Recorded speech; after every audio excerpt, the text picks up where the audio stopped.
natamani nipande ndege natamani nipate angalau nijaze sahani, natamani nipate amani nivuke jangwani mimi. Aise natamani nipande ndege natamani nipate angalau nijaze sahani, natamani nipate amani nivuke jangwani mimi. Aise natamani sikujichagua, Mungu tu aliniweka nilipo, kukija hatua na trust ya mshua tavuka na mito, napigana dua langu la mnyonge lifike viliko vya thamani, nipate na mimi niwe na amani ya hali, nisibe na ufana hali jamani. Natamani nione kesho yangu kuu ni ya muda, nipite tu langu tonge nimiliki tu moyo konde nitafika. Natamani nipande ndege nipae angani, natamani nipate angalau nijaze sahani, natamani nipate amani nivuke jangwani mimi. Aise natamani nipande ndege nipae angani, natamani nipate angalau nijaze sahani, natamani nipate amani nivuke jangwani mimi. Aise natamani viono vitumbua nimevipeza vimekuwa kamwiko na kutunguja, nashukuru Mola nikipata nilisho kesho ninajua, aliyenipa kidogo atanipa na hicho nachotamani, maisha mazuri, nyumba na gari wangu ya Rabbi, sina nimekosa tamani, tamani nione kesho yangu kuu ni ya muda, ni mpito tu langu tonge nimiliki tu moyo konde nitafika. Natamani nipande ndege nipae angani, natamani nipate angalau nijaze sahani, natamani nipate amani nivuke jangwani mimi. Aise natamani nipande ndege nipae angani, natamani nipate angalau nijaze sahani, natamani nipate amani nivuke jangwani mimi. Aise natamani.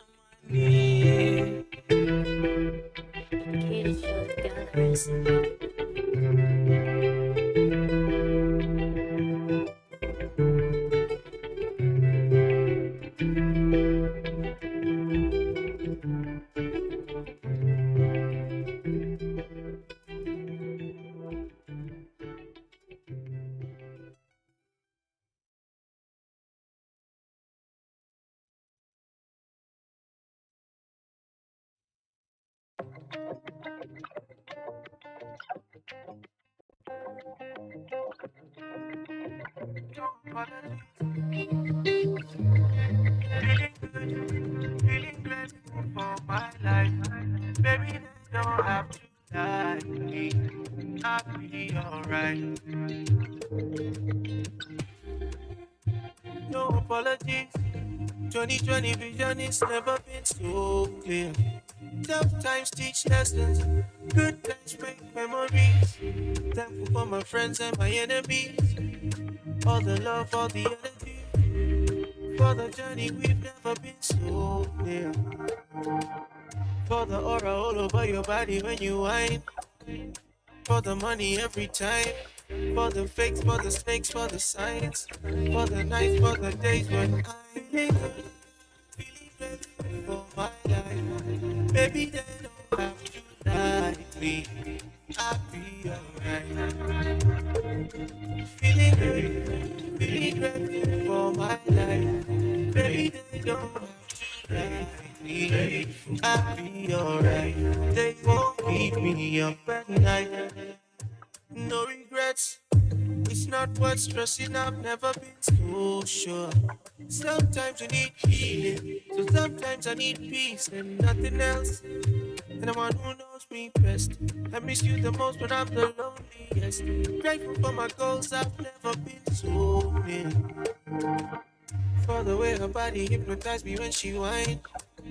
And for the money every time. For the fakes, for the snakes, for the signs.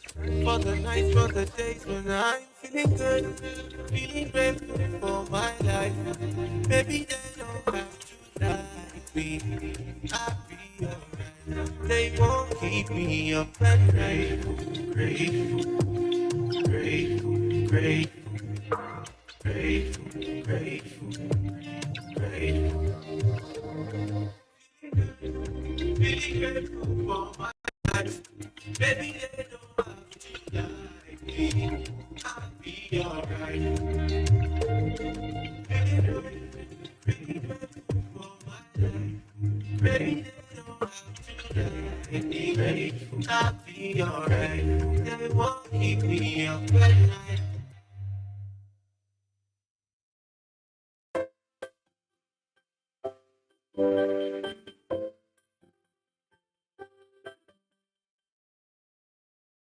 KU WeHub's partners. So we have representatives from the Institute of Economic Affairs. We also have representatives from Kenya Bureau of Statistics, KU WeHub leadership, researchers, colleagues, distinguished guests, ladies and gentlemen, good afternoon. Okay, so I'm here to represent the Vice Chancellor, but before I read his speech, I also want to appreciate the session that we have had here this afternoon and all the discussions that we have had and even the findings that have been presented. I know we've been listening to findings at different times, but to hear it in a consolidated manner, that has really, really been very good and very interesting.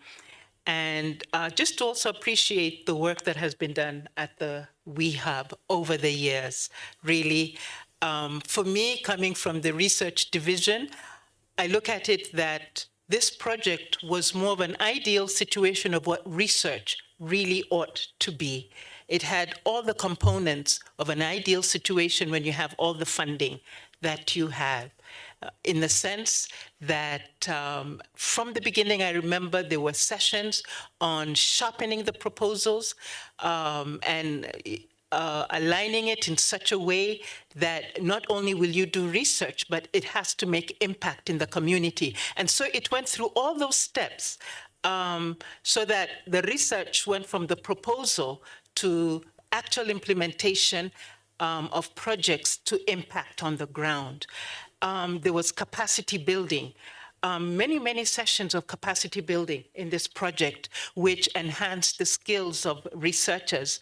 And therefore, all of us are actually better than we were when this program started off. We are doing things that we never even thought we would do just because of the skilling that went through within this project. And then all the steps that went through to implement the project on the ground, forging partnerships and working together. So from the research perspective, and then it was multidisciplinary, amazing. So from the research perspective, it was almost the ideal way of doing research and seeing all the steps to the impact.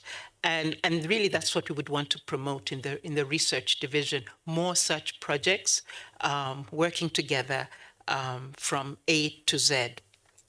So I do want to appreciate the leadership, the hub leader, the project leader, all the research.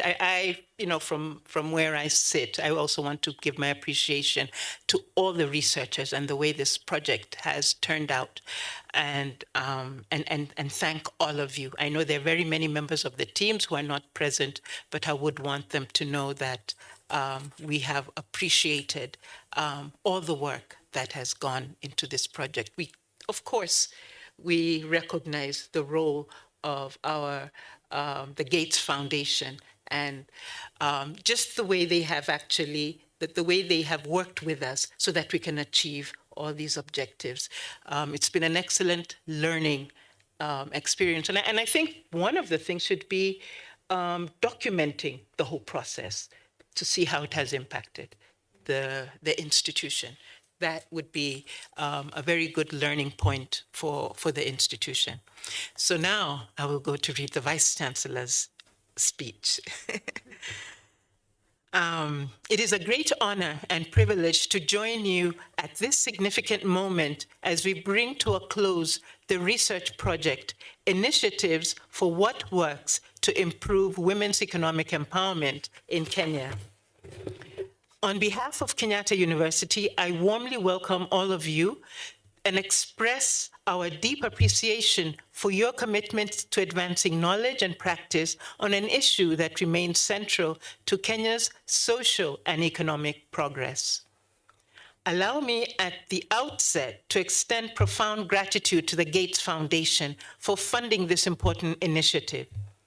Your support has enabled rigorous inquiry, opened avenues for collaboration, and provided us with evidence that will not only inform policy and practice, but also directly touch the lives of women across our nation.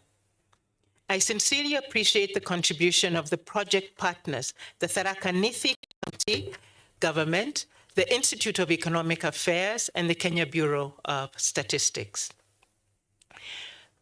Ladies and gentlemen, this project has been both ambitious and timely. Over the course of its implementation, 13 studies have been conclusively conducted under 3 thematic areas. 1, women's roles in public and private sectors, exploring barriers and opportunities for women's full participation in leadership, governance, and enterprise. 2, women's skilling and mentoring, identifying how best to equip women with relevant skills, networks, and mentorships to thrive in a rapidly evolving labor market. 3, violence, crisis, and women's work, examining the profound ways that insecurity, domestic and gender-based violence, and crises such as pandemics impact women's productivity and well-being. One study, a randomized controlled trial on the effects of a preschool intervention on child learning and women's economic empowerment in Tharaka Nithi County, is still ongoing. The findings from these themes paint a nuanced picture of women's economic empowerment in Kenya. They highlight both progress achieved and challenges that remain deeply entrenched. Importantly, they give us what works, providing interventions that are evidence-based, context-sensitive, and scalable. Together with partners and stakeholders, the KU Hub has generated impactful policy recommendations and provided expert opinions on various issues affecting women, including gender-based violence, unpaid care work, and workplace delegation, among others.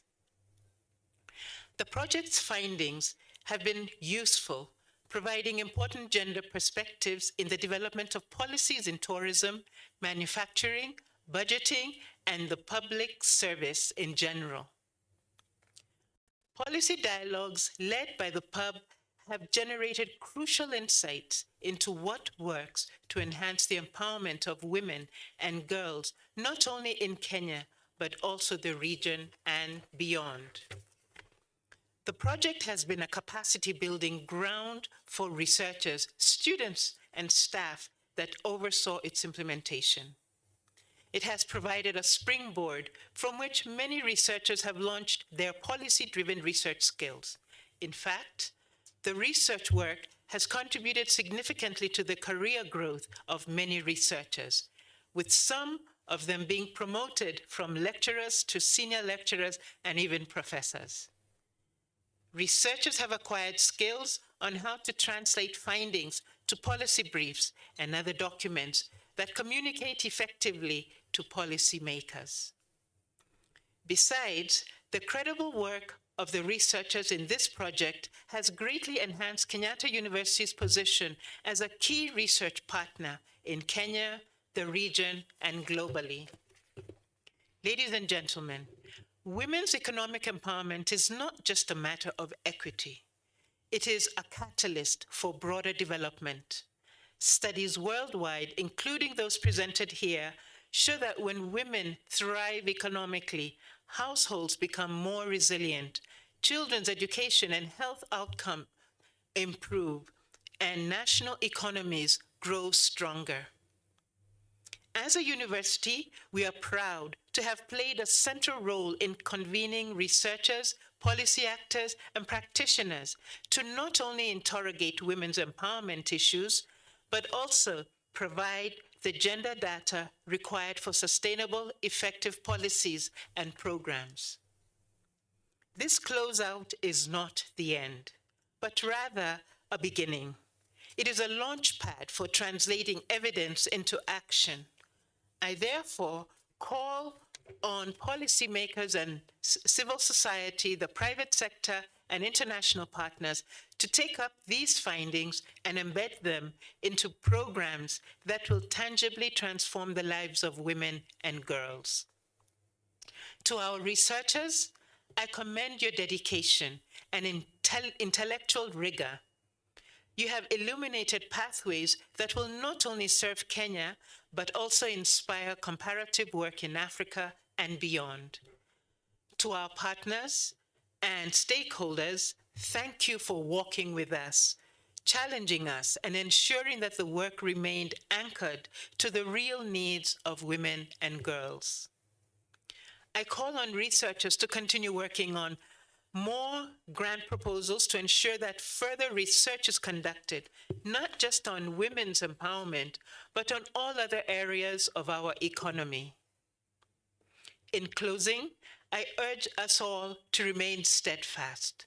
Let us ensure that the insights gained from these studies do not remain in reports or academic journals, but continue to be translated into policies, training programs, business practices, and community initiatives that uplift women and through them uplift all society.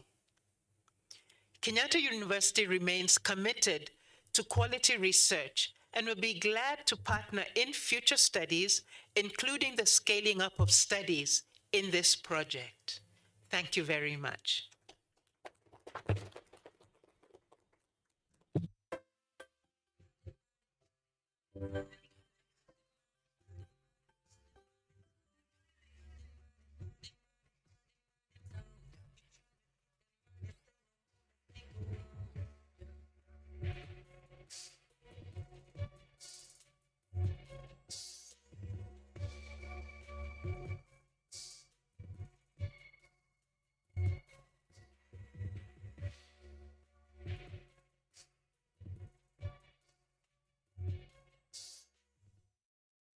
All right. A very good morning to you.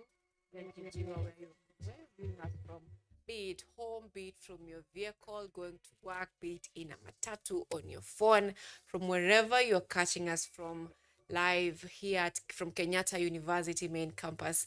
Good morning and welcome to KUTV Rise today, specifically Biashara Tuesday. I'm ANYANGO, SYLVIA, and today there's so much packed for you. You know, when it's Biashara Tuesday, it's everything business and everything trade secrets, everything trade strategies, everything to make you a better entrepreneur, everything to make you a better person at your business, be it that you're employed, be it that you're beginning your own business, or if you were just to begin your own business and then all of a sudden you're freed. that maybe I may not be able to get this, or maybe this is not going to work right for me, then you are right. You are at the right place. That is Kenyatta University Rise Today Biashara Tuesday. And this morning, we have planned that you get to understand how it's like to be in campus and doing business. Not just any other business person, but this is specifically for the young people, the young community. Most of the time, we are told that, if you're a young person and you need to begin a business, then probably you'll focus on probably selling jewelry, selling ladies' clothes or shoes, or going for mitumba business. But today we have a different experience.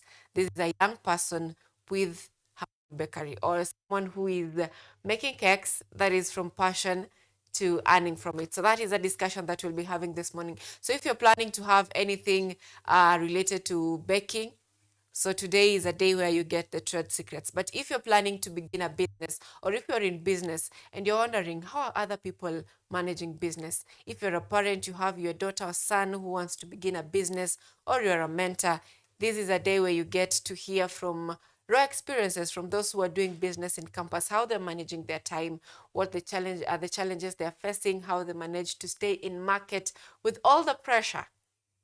This is a day for you. So if you're planning to begin a business, this is a day for you. Also today, we'll be having a look at the newspapers and just brief the headlines of our newspapers this morning. We have the Daily Nation, which talks about shattered lives, and this is in relation to road accidents, which are increasingly rising in the country. We saw 3 days ago a family losing 16 members from the same family through a road accident. So that is an alarming number, especially when we are going towards the festivities.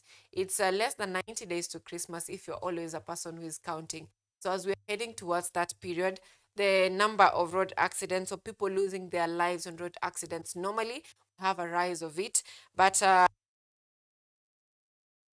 we are seeing that is given prominence on the Daily Nation.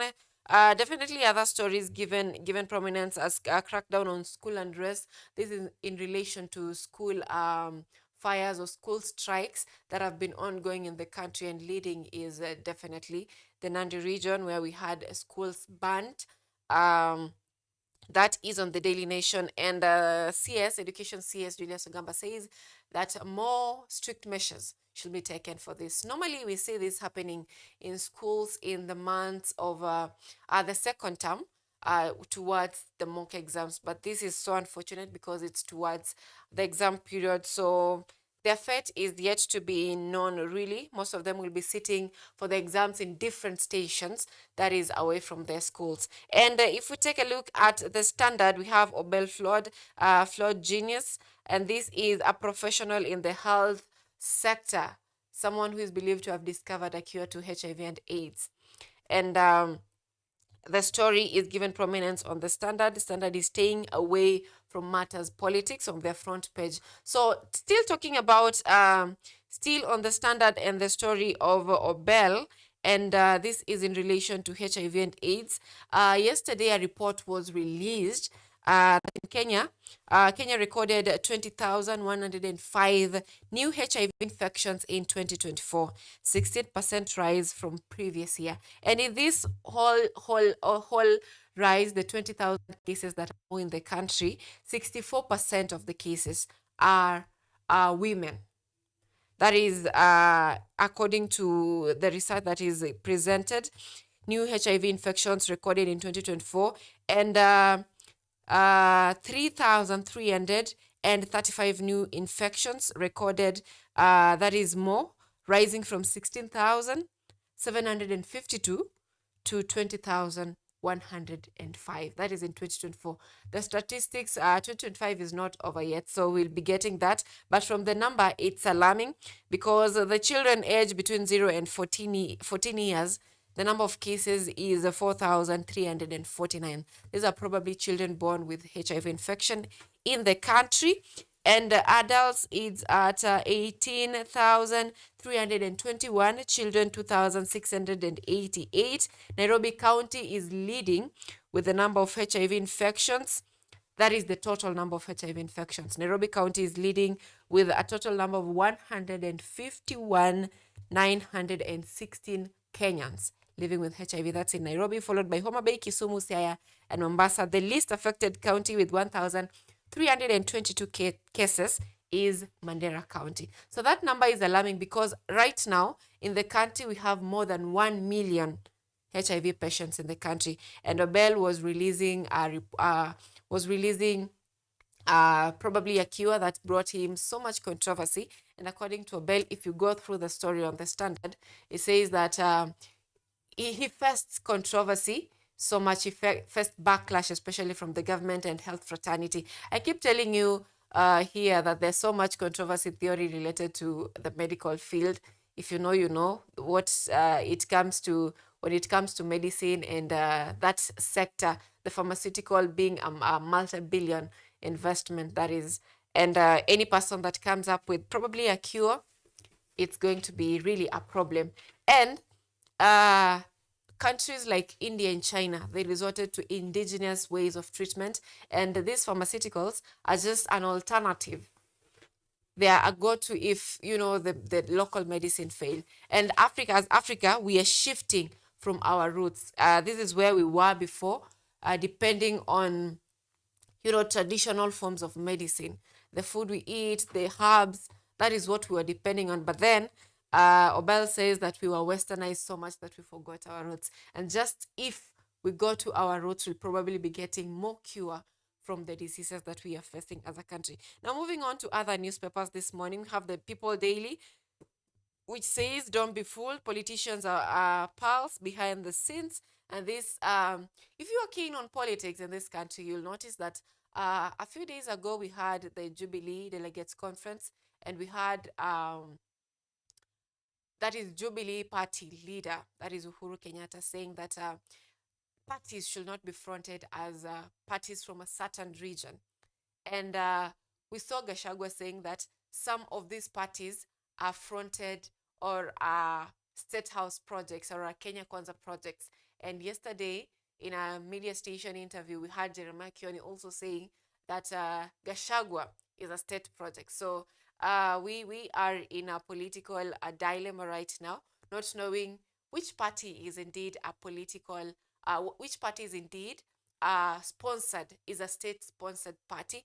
And opposition are saying that this is to divide the opposition votes. Because you remember, for anyone to run for presidency or for anyone to win a presidential seat, they must have support from more than 23 counties, of 23 regions for that matter.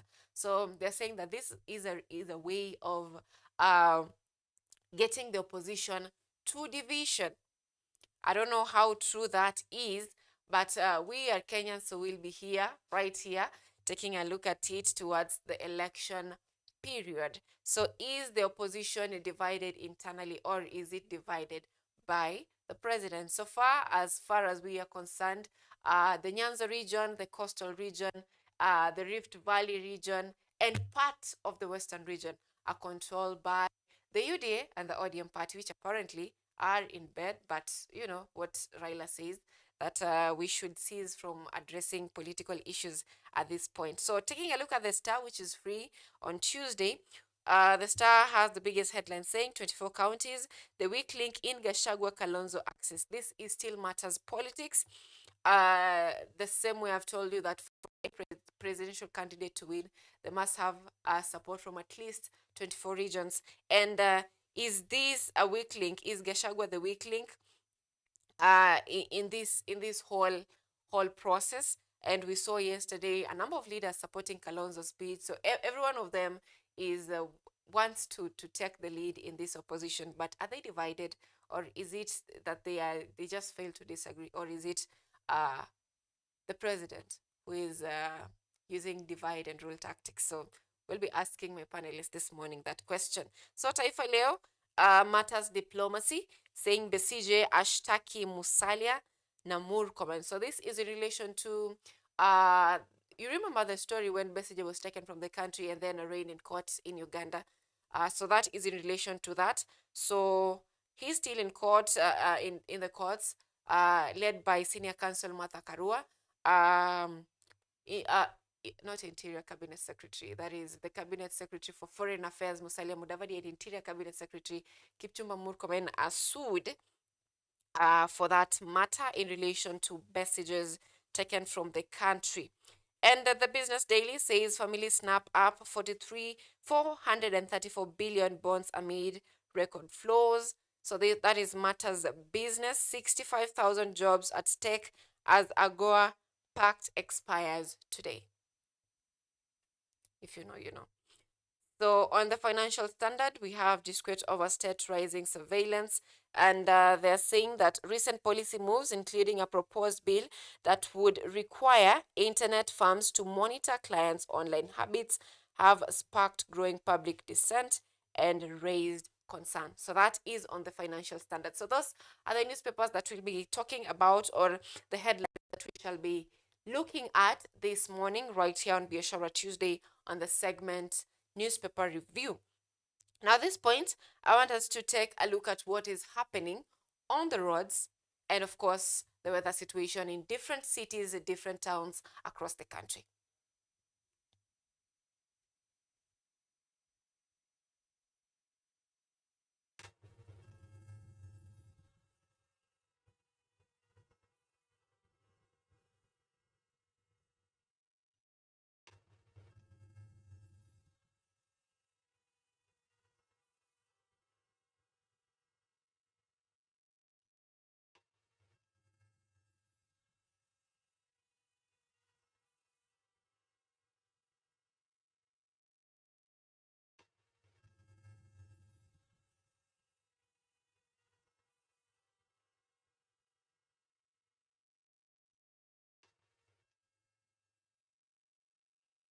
All right, now it is exactly 35 minutes past 7 a.m. And if we look at our calendars, it is the last day of the month.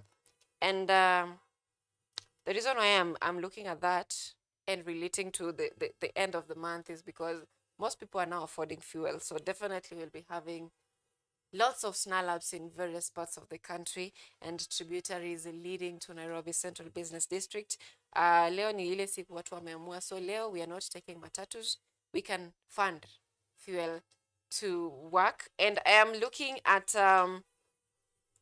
the traffic in various parts of the countries. This is majorly tributaries leading to town. And if I begin from the eastern side, those people using Airport Road, and that is from the Eastern Bypass. Those people joining Airport Road, also coming from Embakasi, all the way to Mombasa Road. Your way looks, traffic is a little heavy on that. From Naivas Utawala, all the way to Embakasi, all the way to Mombasa Road. So if you're using that route, there is traffic on that route. You can use alternative routes leading to town. And just on the same note, those people using Outer Ring Road, joining to Thika Road, your road also, there is a little bit of snarl up. That is Watu wa Donholm, Mutindwa, all the way. It is sections of it, so some of them are moving, and to areas around the stages are where we have snarl up. So if you can use alternative routes heading to town, that will be good for you. I'm looking at Jogoo Road. Not so much to report on Jogoo Road. There's a little bit of slowdown, but it's actually moving, not like other areas along the Outer Ring Road. There is just a little bit of slowdown around Makadara. Those people who are using Jogoo Road, so not so much to report on. And those people coming from Thika Road, it's as expected. That is from Garden City Mall all the way to Pangani Interchange. This is also affecting those coming from Kiambu Road, heading to town. So there is so much slowdown or heavy traffic on that road. So if you can use alternative routes heading to town, I don't know what's the alternative route, but if you can find one, then that's the best for you. But if you can't, just stay patient. It's 38 minutes past 7 a.m. And around the globe roundabout, of course, we expect traffic. In other areas, that is Mombasa Road, those people coming through Mombasa to Mombasa Road, joining Mombasa Road to town, those people coming from Uhuru Highway, there is a little bit of slowdown. Those people around the Nyayo Stadium, that is Langata Road, around that place, there is also slowdown. Those people coming from Ngong Road, it's patches of yellow. That means traffic is moving. So that is among the regions that I'm seeing having traffic, tributaries leading to town. In other regions, not so much to report on. Let's now take a look at the weather situation in different cities or different parts of the country. And we begin from where we are, that is Nairobi. It is now 16 degrees Celsius. It feels like it.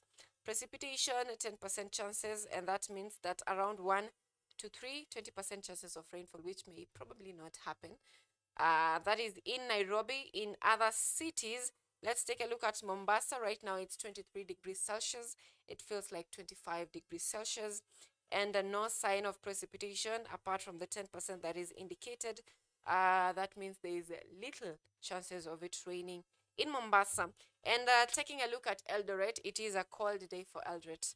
Those people coming from the city. You know, Eldoret is a city right now. So those people in Eldoret, it is 14 degrees Celsius. It feels like it. And 20% chances, 20 to 50% chances of rainfall. That is from noon all the way to 7 p.m. The maximum being at 3 p.m. That's where we have 50% chance of rainfall. That is in Eldoret. And in the northern side of the country, that is Wajir, we have it at 24 degrees Celsius, same as Mombasa, but it feels like 26 degrees Celsius in Wajir. No sign of precipitation, just clear skies. And lastly, let's take a look at the lakeside. And we have Kisumu. It is 19 degrees Celsius. It feels like 21 degrees Celsius, but slight cooling is expected for the next 3 days. And in Kisumu, there's no sign of precipitation. I've been in Kisumu yesterday, and clearly there is no sign of precipitation in Kisumu even today. So that is on the weather situation in different cities across the country. And at this point, I want us to take a very short break, and we'll be back with more discussions on newspaper review and on the launch with our guest on business, that is matters managing your time and resources as a campus student, and also managing it with the business that you're doing as a young person or as a youth.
All right, now it's time to keep you updated on matters news. That is what concerns you as a Kenyan citizen. And the Independent Electoral and Boundaries Commission, that is IEBC, has rolled out the nationwide continuous voter registration exercise, which officially kicked off yesterday, that is the 29th of September, as part of preparations for the 2027 general election. The exercise is ongoing across the country, except in constituencies whereby by-elections are being held.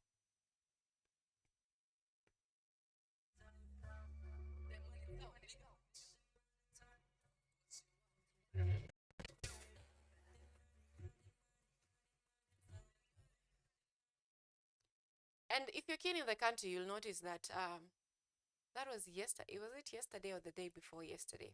We had TikTokers coming together and contributing for the young boy, the 18-year boy who has been taking care of his dad, his sick dad. And this is something that has shocked the political world, who are wondering. We thought the generation, the Gen Zs or the young millennials are silent, but apparently they're only loud when it matters. And this has really caused questions to be asked, or questions to linger. Why are the young people not coming out for registrations? Mbona hawachukui kura? So for that matter, the stations were open, but only around 5 people show up for the registrations.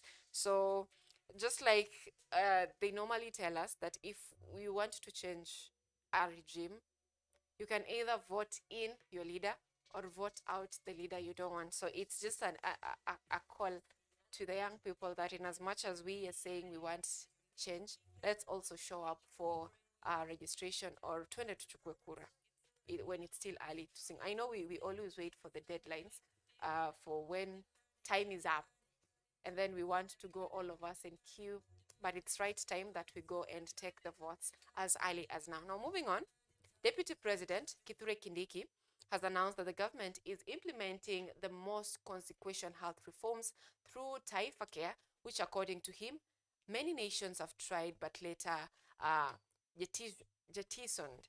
Meanwhile, the chairman of the Council of Governors, Ahmed Abdullahi, has appealed to the national government to be cautious in the implementation of the electronic procurement system. Yusuf Abdinasir has more. Kenya Kwanza administration has taken a bold step in implementing health reforms through Taifa Care, which he said many countries tried but abandoned before fully realizing its benefits. We are implementing one of the most consequential health reform programs that I know of. What we are doing around Taifa Care is extremely consequential. Many countries have tried and abandoned. Kindiki, who hosted the 28th ordinary session of the Intergovernmental Budget and Economic Council at his current residence, stated that the issues devolution was meant to address are still critical and urged devolution representatives and ministries to preserve and implement devolution effectively. As we preserve and implement our constitution, we must preserve and implement devolution, because the issues that devolution was supposed to resolve are as critical as they were 15 years ago when we enacted the constitution we have today. It is about services closer to the people. It is about decisions being made. Also, the contentious electronic government procurement system took center stage after the chairman of the Council of Governors cried foul, saying there needs to be thorough soul searching in its rollout. As a council, we have no problem with automation. I want to put that on record. We have no problem whatsoever with automation. But Your Excellency, we feel that this EGP thing, along the road, you people will either realize that you are not given the full picture and would ask to revise it, or it will be implemented with pain that was not necessary. Health Cabinet Secretary Aden Duale, while just opposing the Inua Jamii program with the Linda Mama program sponsored by the previous regime, revealed that the former has had a greater impact. Let me read the record straight. The Inua Jamii program, which has replaced the other one,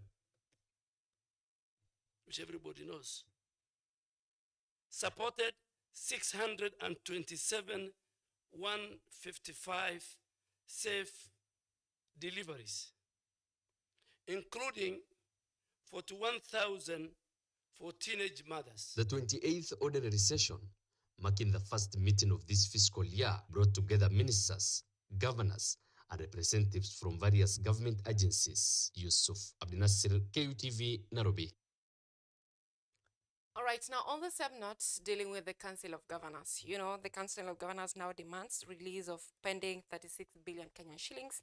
That is to county, which includes 6.8 billion from Roads Board, and it also demands an additional 27 billion from additional allocations. And if you have a relative or you have someone who works in the county government, you'll notice that sometimes their salaries are delayed for up to 3 months.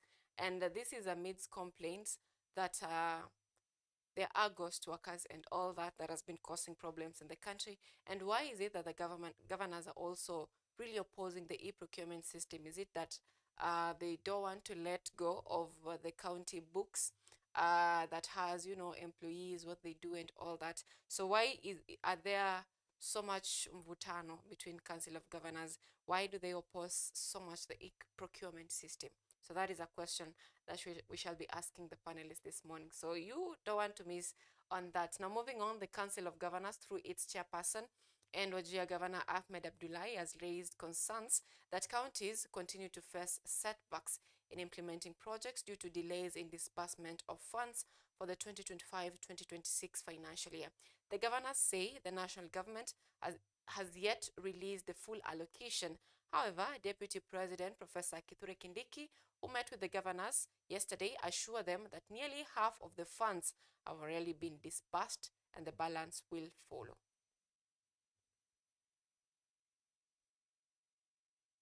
The status on disbursements of funds to counties for equitable share. Counties are owed 36.619 billion, being 36.275 billion for September 2025 allocation and 2.344 billion, a balance from July's disbursement that was based on last year's fiscal year CARA. On additional allocations, we know that there's still a balance of 27.84 billion from the last financial year's County Government Additional Allocation Act. County governments are also yet to receive 6.839 billion from the Kenya Roads Board, RMLF, relating to the financial year 2025 allocation. Now, the pending bills now are at the level of 720 billion, out of which 172 billion is with the county governments. And we must confront that issue and resolve it once and for all. And it is not impossible. It is very possible, actually, to address the pending bills issue. And Jambere Ward, member of County Assembly, that is Amiria Juma, has launched 5 community-based organizations, CBOs, to address unemployment and social challenges in Kisauni in Mombasa County. Speaking at the Mjambere Secondary School, she said the initiative aims to empower youth, women, and vulnerable groups through income-generating activities like garbage collection, water distribution, and beauty businesses. Beneficiaries praise the move, saying it promotes self-employment, reduces crime and drug abuse, and supports community welfare, easing the burden on families and elders. Na leo tuko hapa rasmi kuzindua zile vikundi CBOs za kijamii. Ni vikundi 5 na vikundi viko vingi sana Mjambere. So hii ni pilot program. Tutakuja kufanya vikundi vingine. Hii leo ni kama mzazi amejifungua mtoto. Sasa ndio tunatarajia kutakuwa na mengi, watapata mengi kama miradi, watapata mengi wakishirikiana, wakiungana pamoja, wataweza kujikimu kimaisha na wataweza kujisimamia. Now, in a society where we are complaining that there are no job opportunities, it is best for us as young people, and this I'm talking because I'm also a young person, it's best for us, for young people, to focus on our talents rather than waiting to be employed. And that's why we're having a discussion later on for a young person who took the passion on cooking and baking and turning that into an income generating activity. Now, moving on with our news this morning, efforts to boost Kenya's food security are accelerating at the Galana Kulalu irrigation scheme as private and public partners rapidly bring thousands of acres under production. The initiative, central to the government's plan to eliminate food imports, is already demonstrating success and creating multiple job opportunities for the local residents. Nyumba Foundation, a key private investor, currently has 200 acres of onions and 500 to 600 acres each of maize and cassava under cultivation using 9 operational pivot irrigation systems. The foundation plans to expand this to 3,000 acres by early next year and eventually to a long-term goal of over 30,000 acres across the 3 crops. Maybe in future we might have 4 to 5,000 acre under cassava, 10,000 under maize, and maybe 10 to 15,000 under onions. So we should, all government, all Kenyan people should encourage to do business in agriculture. Currently, Selu Africa Limited is spearheading the commercialization of the scheme, with 1,500 acres of maize already planted and a first harvest imminent. The company will expand maize production to its full target of 20,000 acres. Selu Africa, which has created over 500 jobs to date, is also diversifying into crops like groundnuts and sunflower. Addressing concerns about the project's proximity to Tsavo National Park, Ambaya says measures such as an electric fence, a conservancy buffer, and trenches have been put in place to keep wildlife at bay while workers are trained to coexist with the ecosystem. Under the framework of public-private partnership, Selu has taken on this project to commercialize 20,000 acres of land that is going to be brought under food production. And the food production plan is part of the larger government initiative of making Kenya a food secure nation. Under this program, the government intends to put 1 million plus acres of land under irrigation. While challenges like wildlife destruction, costly generator power, and poor infrastructure persist, government support, including providing irrigation water, constructing a bridge, and planning for an electricity connection and special economic zone status, is overcoming hurdles. The State Department for Irrigation reaffirmed the commitment to the project, calling irrigation central to Kenya's National Irrigation Sector Investment Plan. As government, the priority has always remained food security, and the State Department for Irrigation has prioritized irrigation development in this country to bridge the food deficit, and we have a clear plan as a government through the National Irrigation Sector Investment Plan on what we need to do in the next 10 years to ensure that there will be zero food import in the country. The project has been warmly received by local residents who are already benefiting from job creation and the introduction of modern, reliable farming methods, transforming livelihoods and providing a lifeline during drought. Rajab Juma, KUTV. Now, still on matters agribusiness, education experts are calling on Kenyans to embrace artificial intelligence in agriculture, describing it as a game-changing tool that could revolutionize food production, tackle food insecurity, and help farmers adapt to the growing challenges of climate change. Speaking during an interdisciplinary conference at Mount Kenya University Nakuru campus, experts emphasized that adopting AI and other modern technology in farming is no longer option but essential for building resilient food system. Led by Vice Chancellor Professor Jankanya, the expertise highlighted how innovation like precision agriculture are boosting crop yield while reducing waste. Jankanya noted that technology is now necessity driving effectiveness in farming, expanding healthcare access, powering community through solar system, and supporting sustainable business practice. Agriculture can borrow from digital technology.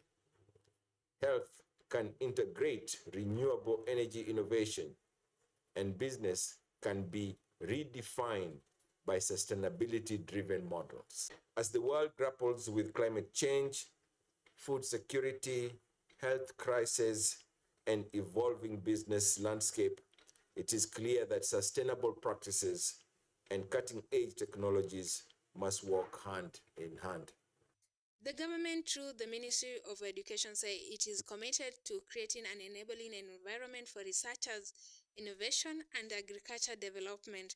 Director of Education David Watena revealed that new policies are strengthening partnership between universities, industry, and government institutions. Mount Kenya Nakuru Campus Director Jacqueline Omunya said the institution is dedicated to driving innovation through research and collaboration, describing the conference as a launch pad for transformative solutions. This conference embodies that spirit. It is more than a meeting of minds. It is a launch pad for solutions that can transform communities and shape a better future. The government is committed to creating an enabling environment that encourages and supports research, innovation, and technology as key inputs in the development process. We have implemented policies and initiatives aimed at promoting collaboration between universities, industries, and other research institutions to realize this important objective. We have also increased funding for research and development by recognizing that investment in research, innovation, and technological advancement is a critical component in our nation's future.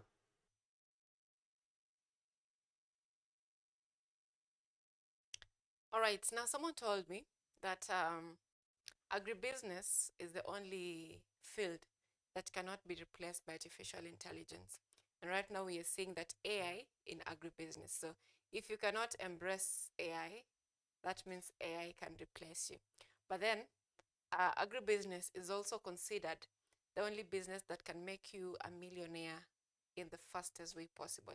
So what do you think are other businesses that can make you a millionaire or a billionaire in the fastest way possible? So tell us that in the comment section. A business that can make you a billionaire or a millionaire in the fastest way possible.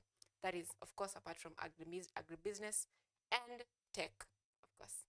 Now, in sports this morning, Kirinyaga County football stakeholders and sports funds have urged the government via the Ministry of Sports to allocate cash for the development and nurturing of grassroots talent.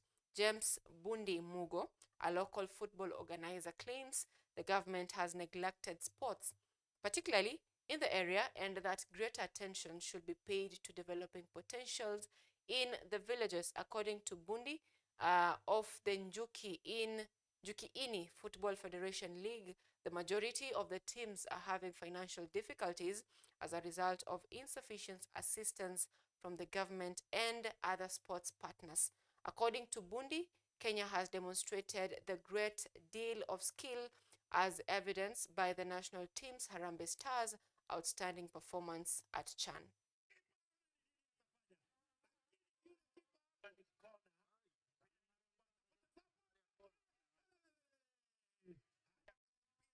Mipangilio yetu wakati tulipoanza mambo ya kucheza, tulikuwa na lengo kadha wa kadha. Moja ni kuleta vijana pamoja, kuwaleta kutoka eneo mbalimbali za hapa Kirinyaga East, ili tukaweza kuwa na ile kushikamana pamoja, kucheza pamoja, kuongezeana ujuzi katika hali ya uchezaji pamoja, na diposa tumeweza kuona ya kwamba vijana wetu wamemakinika, wamepata umaarufu katika hali ya kucheza.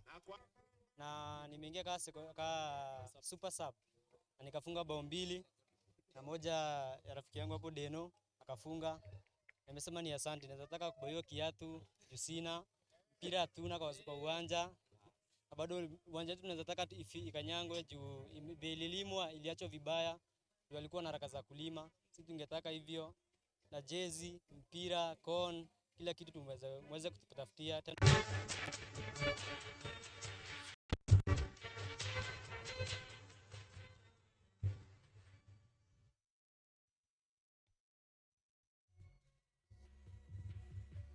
Now that's your news updates right here on Biashara Tuesday. Coming up next is a discussion on balancing books and business.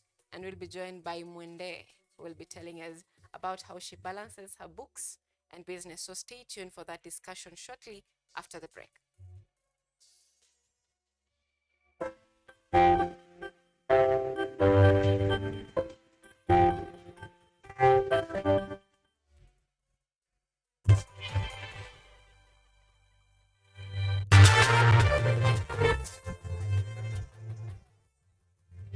Ni nguzo na uso wa jamii.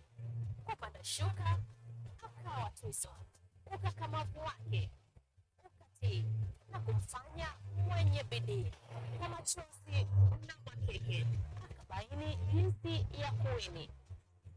Huyu ni mwanamke ngangari, kwa jinsi alivyo ng'ari-ng'ari. Usikose kutazama kipindi cha mwanamke mwake, nami Caroline Kimweli.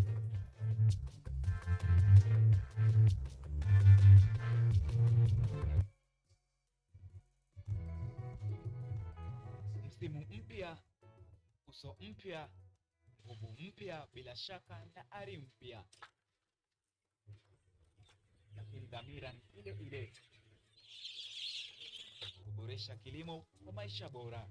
Jiunge nami James Baraka na nahodha wako mpya wa kipindi cha Boresha Kilimo, tunapochunguza mbinu za kisasa za kilimo, ukipenda teknolojia ibuka katika kilimo, maoni ya wataalamu na hadithi za mafanikio kutoka kila pembe ya taifa. Kutoka kwa wakulima wadogo hadi biashara za kilimo zilizostawi, tunakuvika maarifa na suluhisho kamili, si tu za kuongeza mazao yako, bali pia kuimarisha maisha yako. Kila Jumamosi saa 6:30 na Jumanne saa 4 asubuhi, usipitwe na baraka za Boresha Kilimo, nami James Baraka, hapa hapa KUTV. But not totally. In every developed country, we look at the world, around the world, you will actually find that they practice some sort of devolution. As it was, as I raised it earlier, much as we scrapped off Mujimbo, we still went on into some soft set of devolution. We are still enjoying a unitary government.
Welcome back right here on KUTV Biashara Tuesday. And before we get to take a look at a discussion that I told you about on balancing books and business, I want us to take a look at what has been happening around here in campus. And then after that, we'll be taking a look at the discussion on balancing books and, of course, with business.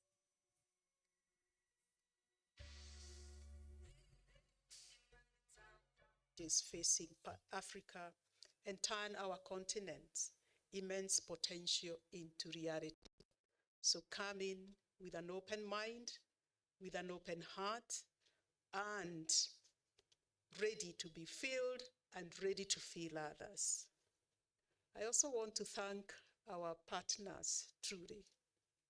I know when we had the first cohort, I had the privilege of being the acting vice chancellor at that time, and we had several discussions, and we were happy that then with USAID, Trevor Noah, and the Yali LLC, we were able to have the first cohort.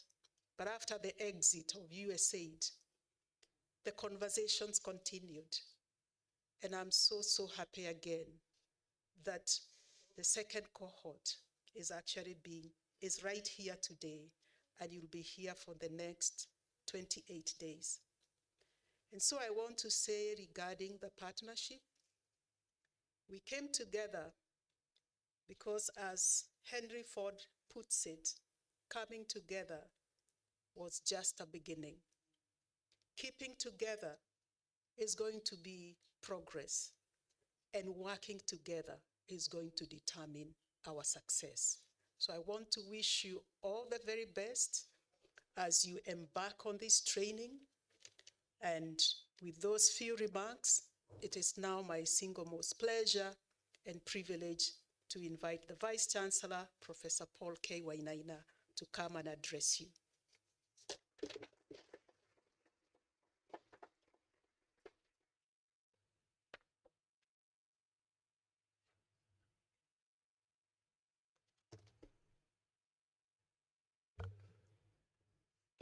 Thank you very much, Professor Wanjohi.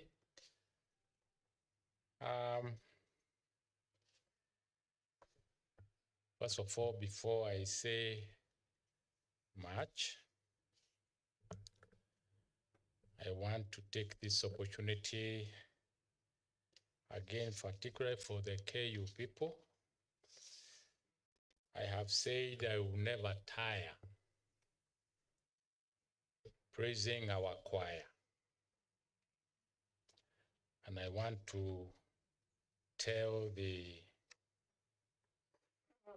people who are here,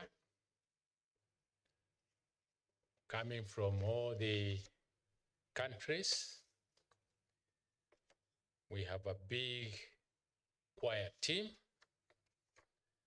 And this is the choir team in last month won the National Cup for the best choir.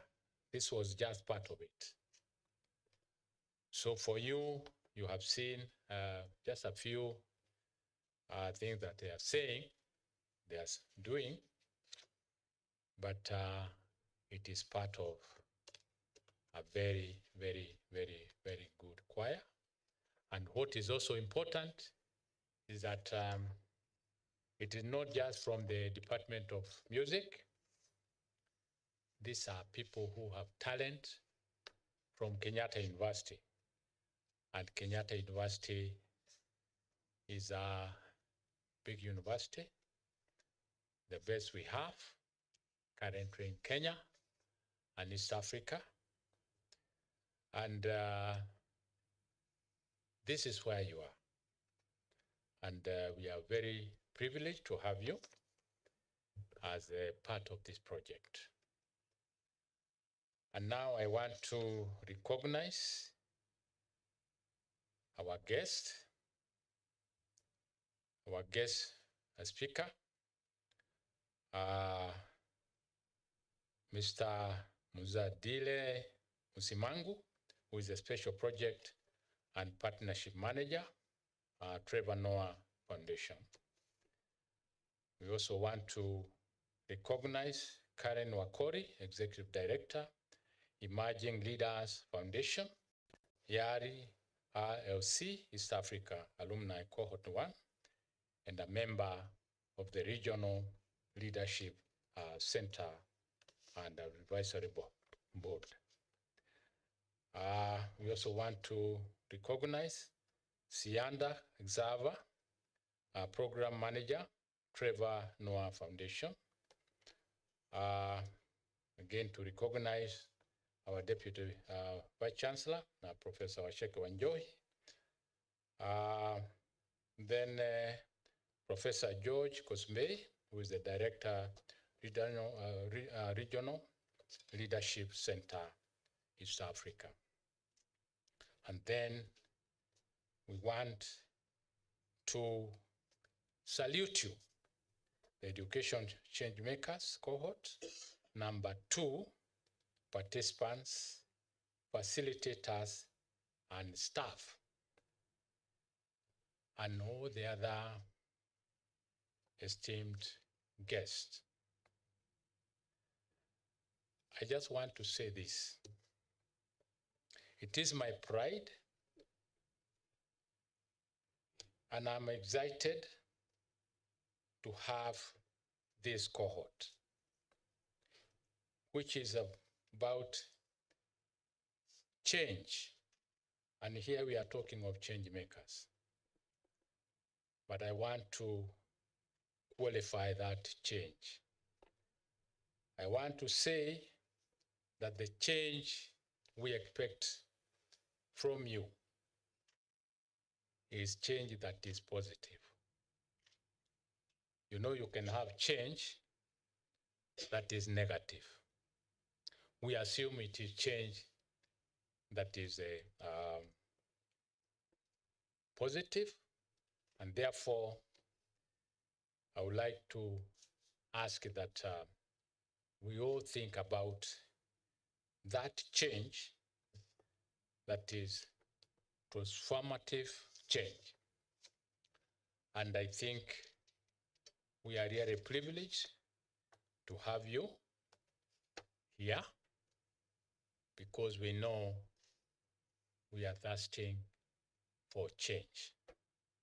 It's a great moment for us, and we think that the change that we are going to have after 4 weeks is really going to be a change that is going to revolutionize some of the things that we are doing. I also want to say education is the heartfelt of progress, the most enduring gift education partners and parents can give to the children. Again, we cannot tire talking about education, helping us to change.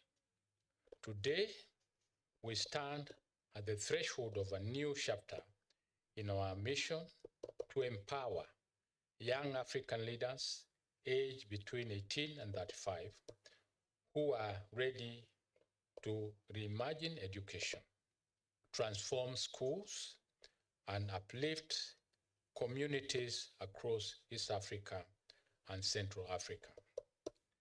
Let's take a moment to reflect on the incredible impact of our first cohort. Last year, we celebrated 85 visionary education leaders from 14 countries in East Africa and Central Africa. From Tanzania, Tanzania's Silabu tutoring platform to a reusable pad initiative keeping girls in school in Uganda. These change makers showed us what is possible when passion meets opportunity. We awarded 10 grants to top participants, fueling local solutions that are sustainable, community-driven, and deeply impactful. Their success is a proof that when we invest in Africa-led innovation, we create ripples of change and they last far beyond initial efforts. Today, we are calling on the next generation of education changemakers to step forward. Cohort number 2 is more than a program, it is a movement. In over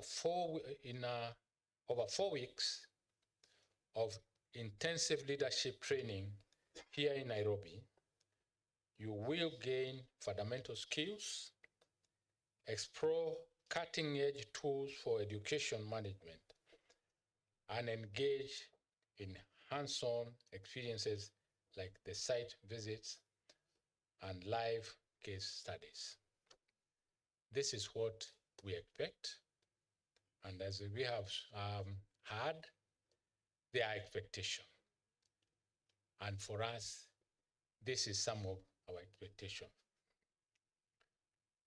After that, 6 months of coaching, mentoring, and access to small grants will empower you to turn your ideas into reality. You will join a vibrant alumni network, connecting with changemakers across the continent who share your passion for education reform. This program is for you, educators, school leaders, innovators, and policy advocates who see the challenges in your schools and community and dare to dream of solutions. Whether you are taking access to quality education, teacher training, or infrastructure, we want your behold ideas.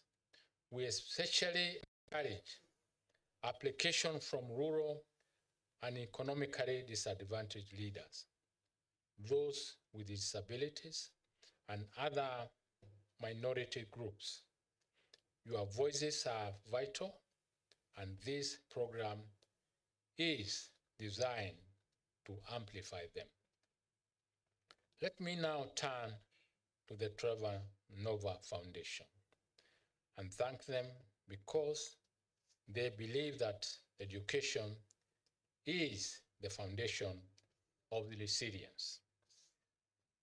Their work focuses on equipping undeserving youth with skills, supporting teachers, and improving infrastructure to ensure every young person has a pathway to success beyond matriculation ideals similar to Kenyatta University.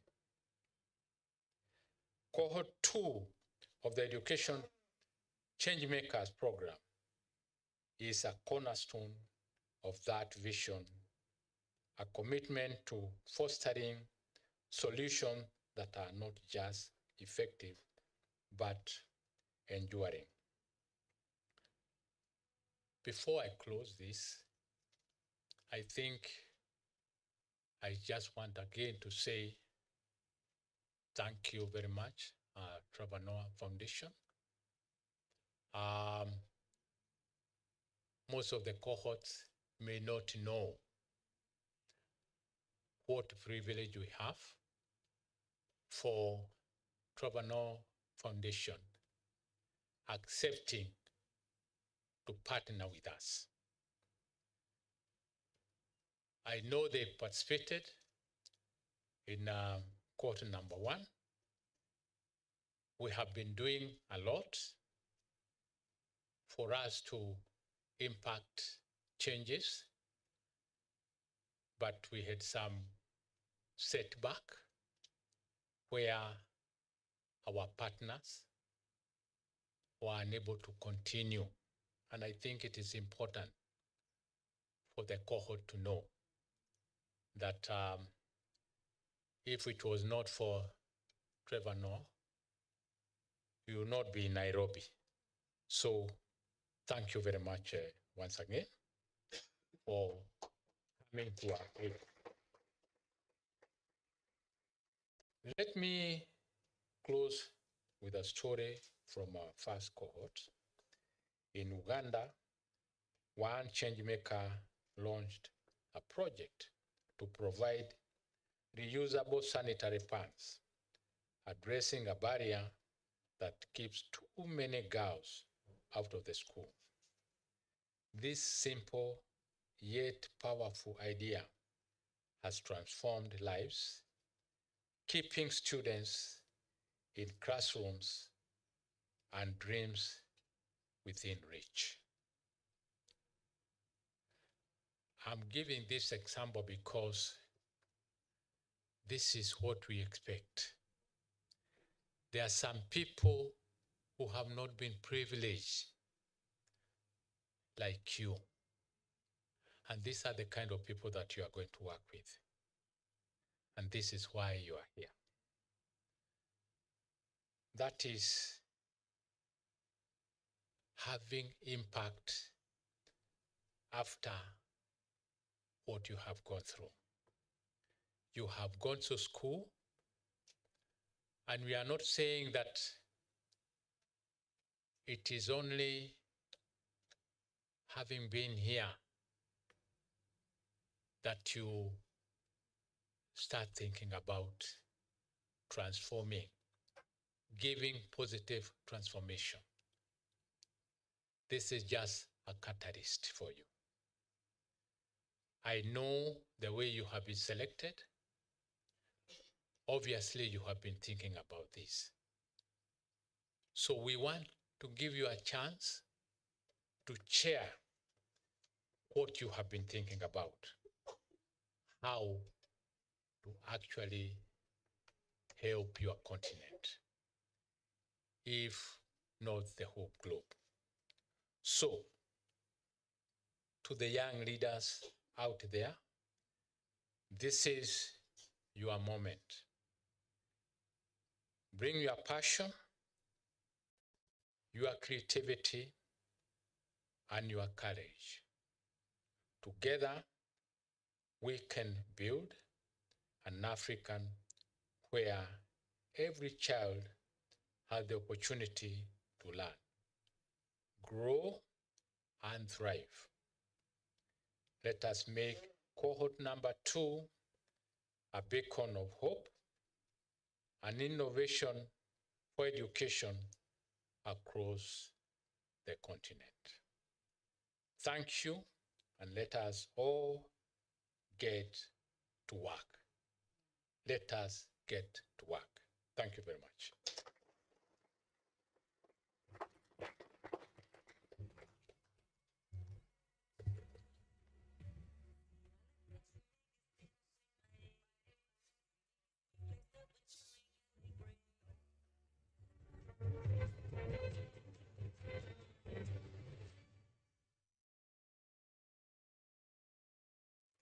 All right, now what a nice way of concluding a speech. Let us get to work. And remember the question that that is Professor Wainaina has told us, that what are you doing for the world? What is your role for the world? For in most cases, we are used to saying that, you know, the government should do this, the government should do this. But what are you doing for the government? What are you doing for the world? What change are you making as a person? Are you available, or are you valuable? So we are back on the launch this morning with a discussion on balancing books and business. For 3 years, Sharon Mwende has been in business since she was in second year doing business. And it's not something that most of us are used to. At second year, most of us only think of, you know, buying wigs and lashes and not thinking of stabilizing a business or even beginning a business. And if we think of a business, we think of, you know, selling jewelry or selling ladies' clothes. And some of us give up within 1 month. But for Sharon, she has been persistent for 3 years, while others get headaches for assignments and group works. She's getting headaches from, you know, the ovens, and the pants and all that. So Sharon is here with us this morning. Sharon, yes. Thank you so much for making time for us this morning. Thank you too for giving me this platform. All right, you're very much welcome. How has it been like for you as a person in business, as a person, as a student? How has it been like for you? Okay, for me, I feel like business has been somehow challenging because I'm multitasking between reading books at the same time I'm working. So it was kind of hard for me sometimes, but it got better with time. Yeah. What course are you doing or are you doing? Okay, I'm a finalist and I'm doing degree in education arts. Yeah. Very different. I thought you'd say degree in business studies and all that. No, but no, it's no, something no. totally different. So what motivated you to begin this in the first place? Because most of the time when you're in school, you're just thinking, the mindset that has been created in us as young people that, go to school, get your degree, get a job, and, that narrative.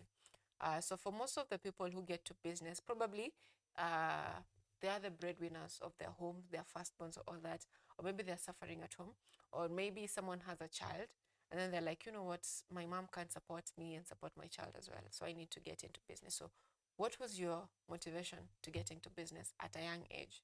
Because you're barely 20, yes. Yeah, I'm 23. So I feel like I just wanted to better myself in person.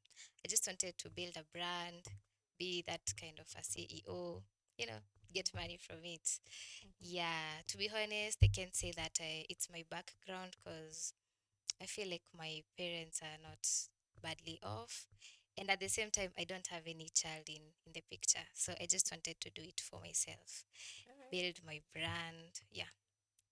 I see that and I love it because most of the people of the young people, I'd say young ladies, they think of, if you are in social media, you'll hear posts of how to ask for money from men, how to behave to get money from men, and then you're here, I want to be this CEO, I want to be this person, I want to get my own money and all that. So it's quite an interesting. So beginning a business, how was it like for your first sale? Like, how did it feel like, I've made this cake, I've sold it? Tell us about your experience with the first sale. I remember my first cake was birthday cake, and it was my cousin. Her name is Carol, and she had booked a cake for her twins. So at first, I was kind of worried, but I have a very supportive mentor. His name is Mr. Korea, and he's the one who trained me how to bake. So I went at his place and I told him about my first order. I was actually very excited because, I'm at least getting something from it. So he guided me on what recipe to use. And with the help of my mom, I managed to bake my first cake. There were two cakes actually. It was 1 kg each. And I wasn't so good at baking because the cake, I felt like there's something missing, but still I was like, okay, because it's a first time, let me just give it a trial. And the client was a family, so she was like lenient with comments. Yeah, she was lenient. And then it was a Spider-Man themed cake. So the art was so weird. Yeah, so it was kind of badly off, but I didn't give up. I just continued making more. And she was actually happy with it. Yeah. That is so supportive. Now we'll get back to mentors because I always believe the easiest way to get to your success as a young person is having mentors. But before we get to mentors, take us through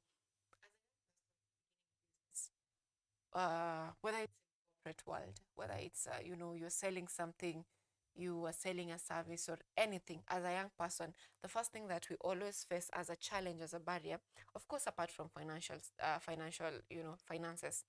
there's always the challenge of being believable as a young person, credibility of a young person. Most of the time, someone will look at you and will be like,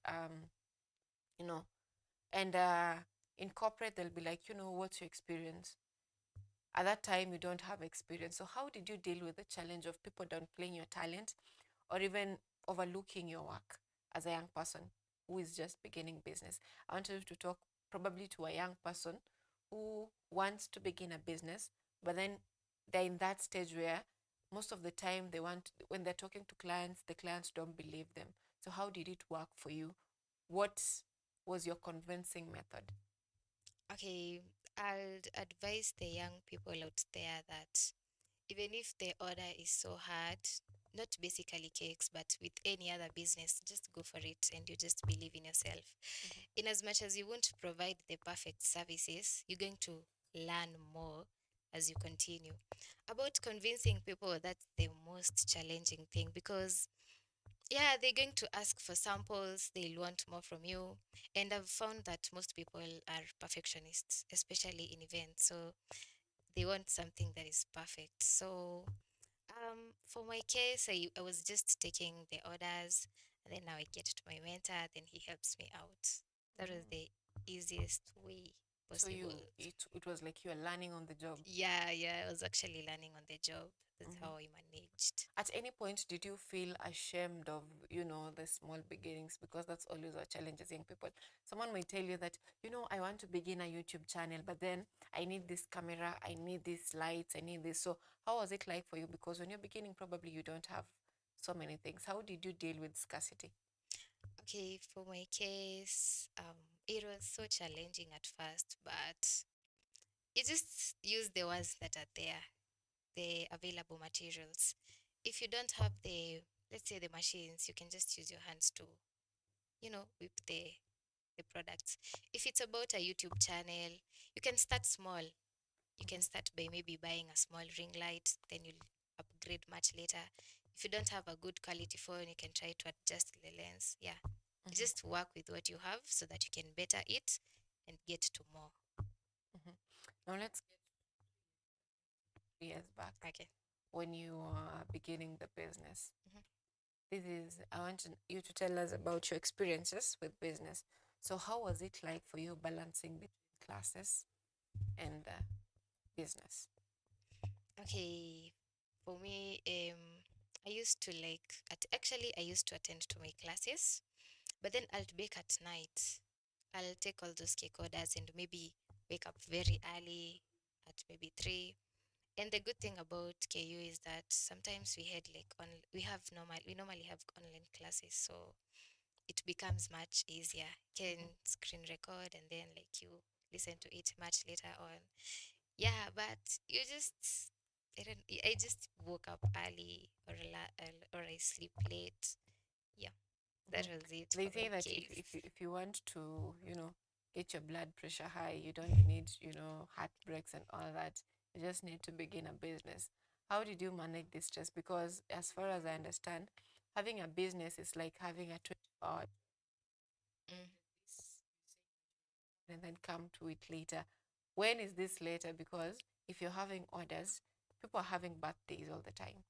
People are having shows, people are having, all these get-togethers all the time. So probably in a day you'd bake around 2 cakes and like that. So what is this time you get to sleep, to study? Okay, yeah, the multitasking part. Okay, for my case, I normally had someone who can help me with the deliveries. I was not doing the entire part of it. Or maybe if it's about delivering, I give my roomie and I kwa Uber, then it gets delivered. The sleeping time, for education, to be honest, the classes are not so much. So it's not much of a pressure. In as much as we have classes, they're not taking the whole part of your day. You can have maybe 2 or 3 classes in a day. So the evening part of it, now that's when I decide to maybe decorate and bake a cake. Then I deliver much later on.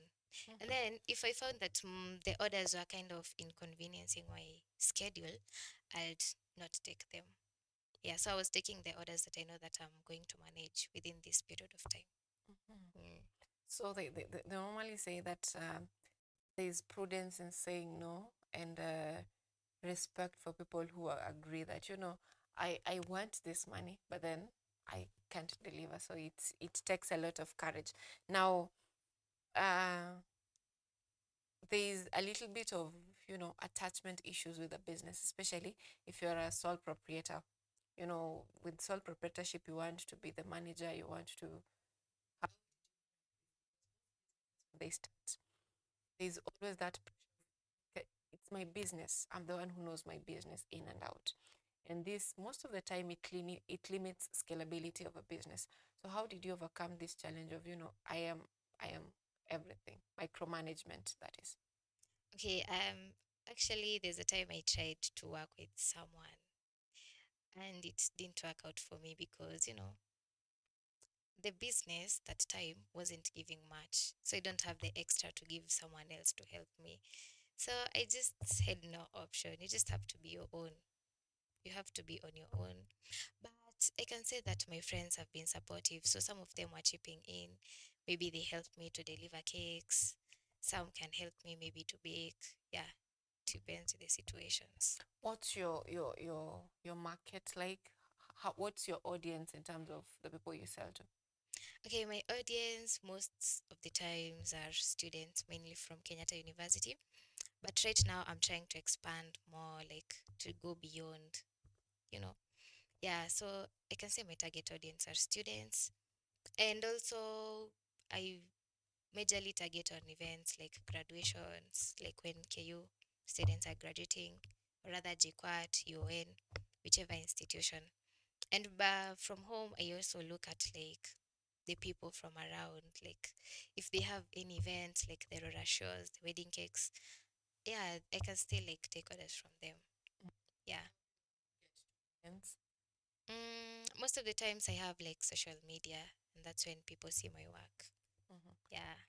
Before getting to social media, because I know social media is a great marketing tool right now, but there's also the physical aspect. Apart from social, and of course, you'll tell us.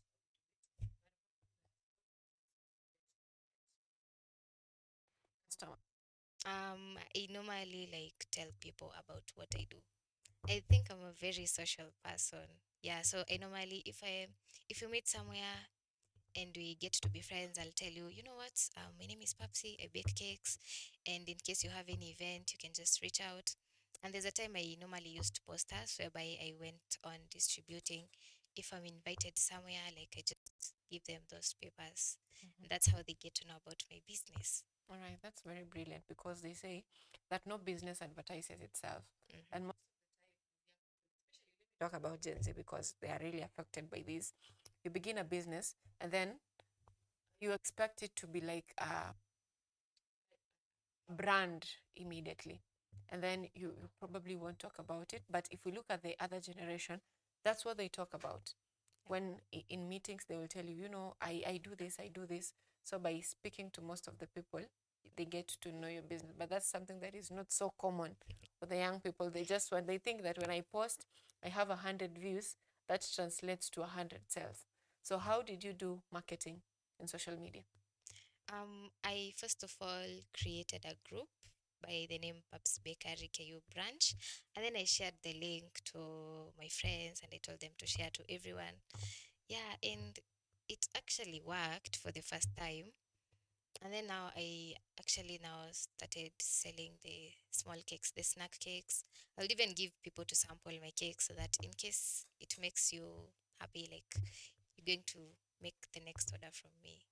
That's the strategy that I used. So far it's working. Yeah, it's working. What about using TikTok and these other platforms apart from WhatsApp? Yeah, actually, I have a TikTok page by the name Papsi Baker. I'm also on Instagram with the same name, Papsi Baker. And I normally post a lot of content there concerning cakes. And that's why you see like people are coming to my site and they tell me that they've seen my number from a certain page. Yeah, that's how like I normally get clients from social media. How do you deal with fraud? Those people who impersonate people's accounts and use them to, con people. Okay, I've not experienced such an experience so far, so I'm not sure about how it feels. All right, thank God for that because it's not so common. Yeah. This mostly affects young people who are trying to make sales online, especially with cloth brands, bags, and all that. They get that impersonation a lot. I've heard of that a lot. Now, how do you plan to scale up your business in terms of, you've told us that most of your clients are from around Kenyatta University and probably the people you know. So what are your plans of scaling up? Okay, my plans are maybe getting to network more with people who are outside campus, in as much as the people who are in campus are actually very helpful in my business because it's making me grow. But for expanding, I have to go outside, connect with people, you know, the events. Yeah, it normally helps. And then I also have like you can get access to the outside people through influencers too. Yeah, that's actually my aim. Okay. Yeah. You'll soon be out of campus and probably you'll not have access to, campus resources you had 3 years ago. So how do you plan to handle that? Okay, I feel like I'll just market myself outside campus because when you reach out to everyone, people love events so much. People like having celebrations. So it's going to help. Yeah, I feel like it's going to help a lot. And then I just push on the social media accounts. I showcase my work there. Yeah, to attract like people. And as much as there's a lot of All right, now let's get to financial education a little bit. Most young people, you'd hear even those in corporate saying that I am wondering how I can barely feed myself with this salary. And then there's this old person who has a family and he takes care of the family with the same salary that we earn, but I can barely manage myself. And you'd hear ladies say that, my salary goes to wigs and lashes. So how do you fight this urge to stay in business, balancing between these profits, I need to spend this? How did you do it in order to keep staying in business? Balancing between this is what I need to spend, this is what I need to keep for the business, or are you taking all the profits back to business? Okay, for my case, I normally have two different accounts. Like I have my personal account and I have a business account. So for the money that is coming on from what I do, that is the business itself, it normally goes to my business account. So I don't find any mix up because there's also that business plan that I'm following. Yeah. Run us through the business plan. No, it's just about like writing like the profits you've gotten for the day, how much you're willing to maybe spend for that day, and the loss that you've encountered, and how you're going to make it up for it. All right. So far, how has bookkeeping worked for you? Okay, I've tried it. I've not been using it entirely for the 3 years. I've just started like some months ago, and so far I feel like it's working. Yeah, because it's keeping you that it's giving you a track of what you're doing. Yeah, like you're not blind. You can see the progress. You can know where you went wrong financially and how you're going to make it better for the next time. If you had done bookkeeping immediately you're beginning the business, what do you think could have been different right now? I feel like it would have been a bigger, business. Like I would be having more savings than I had before. Yeah. All right, now let's get back to mentors. We normally say that the fastest way to get to your success is by having mentors. And I rarely hear someone have mentors in skills because this is something that you love and then you turn it to be a profits venture. And most of the time, things that we love, we tend to think that we know so much about them. So having a mentor, talk to us about your experience with having a mentor. To some, it's humbling because you're like, hey, I think I know this, but then you meet someone who knows better than you, and then you're like, hey, maybe I'm not as good as I thought. So talk to us about your experience with your mentor and how it has worked for you. Okay, I feel like having a mentor is something that is actually nice because they get to guide you. The moment you enter into any industry, you don't have you might be having the skills, but I'm sure like there's some parts that you're missing out on everything. So they normally guide you on what to do and they motivate you to be like them. Yeah, so it gives you a push to chasing your goals. Yeah, I feel like it gives you a push and you get to learn more about the type of thing that you're doing. Do you have a highlight of your relationship where you are like, if I didn't have a mentor at this point, then I would have failed?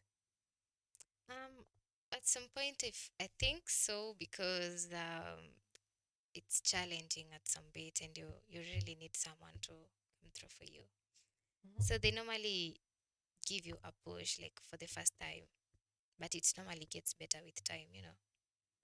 Yeah, I feel like it normally helps. I want to get like a story where at this point I think this is really important in my journey. If I didn't have this, then probably I would have failed at this point, or I would have backslided, something like that. Okay, I have two encounters actually. The first one was wedding cake. So it was my first wedding cake to make, and I didn't have like all the skills on how it works, the transportation, cakes can collapse, especially the stuck up cakes. So there's a way that you can do them and then they backfire and it's someone's event. So I remember that time I was actually crying because the cake, for the wedding, the theme was navy blue in color. But now when I was mixing the blue, it was giving me the shade of sky blue. And then I called him and then I was like, you know what? My cake is not caking. And okay, for those who know the royal icing, it normally takes time to dry. And the event is the next day. You've already been paid. You don't want to disappoint people. So he helped me. I actually went to his place and then he modified and added some CMC there. Yeah, and it worked out. And then the second occurrence was also another cake. It was a Rorashio cake from Cayman. So my cousin had booked a cake. And now you see the Rorashio cakes, they normally have these shapes, like the traditional style. I didn't have the tools to manage to make them. So I had to reach out to him and we baked the cake with him. And he like guided me on how to handle such orders. He also guided me on how to transport, because there's a way that you could have transported the cakes and they mess up the event.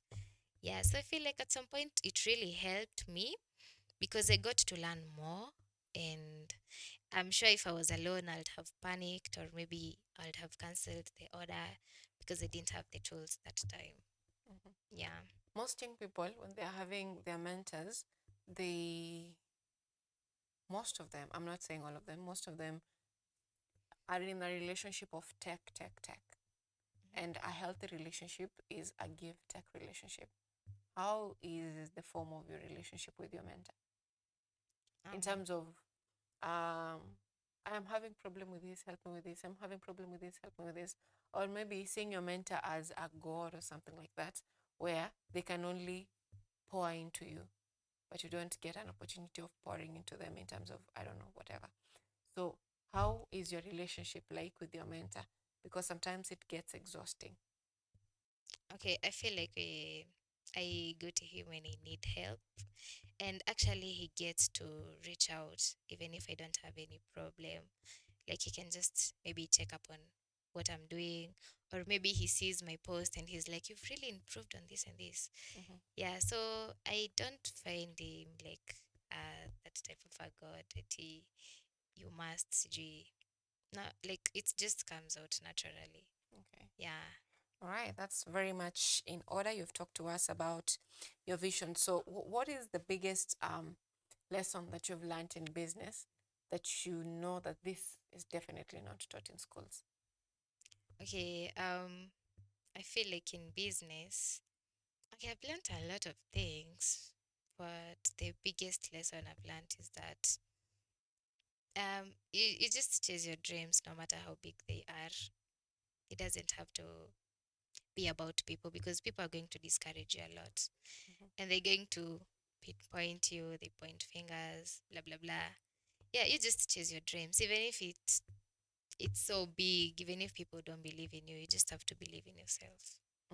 Yeah. Financial lesson that you've learned in business that is not taught in school? Never mix your funds. If it's about business, let your funds be separate from your personal accounts. Yeah. And we've talked about believing in your dreams, however big they are. So how have you been dealing with people who doubt you? I just ignore them. Okay. Yeah. It's hard to ignore. They normally say that, your customer is always right. Yeah, actually that's true. Oh, if it's about a customer saying that they have an issue, I normally listen to them and then I try to find another way of how something is going to work.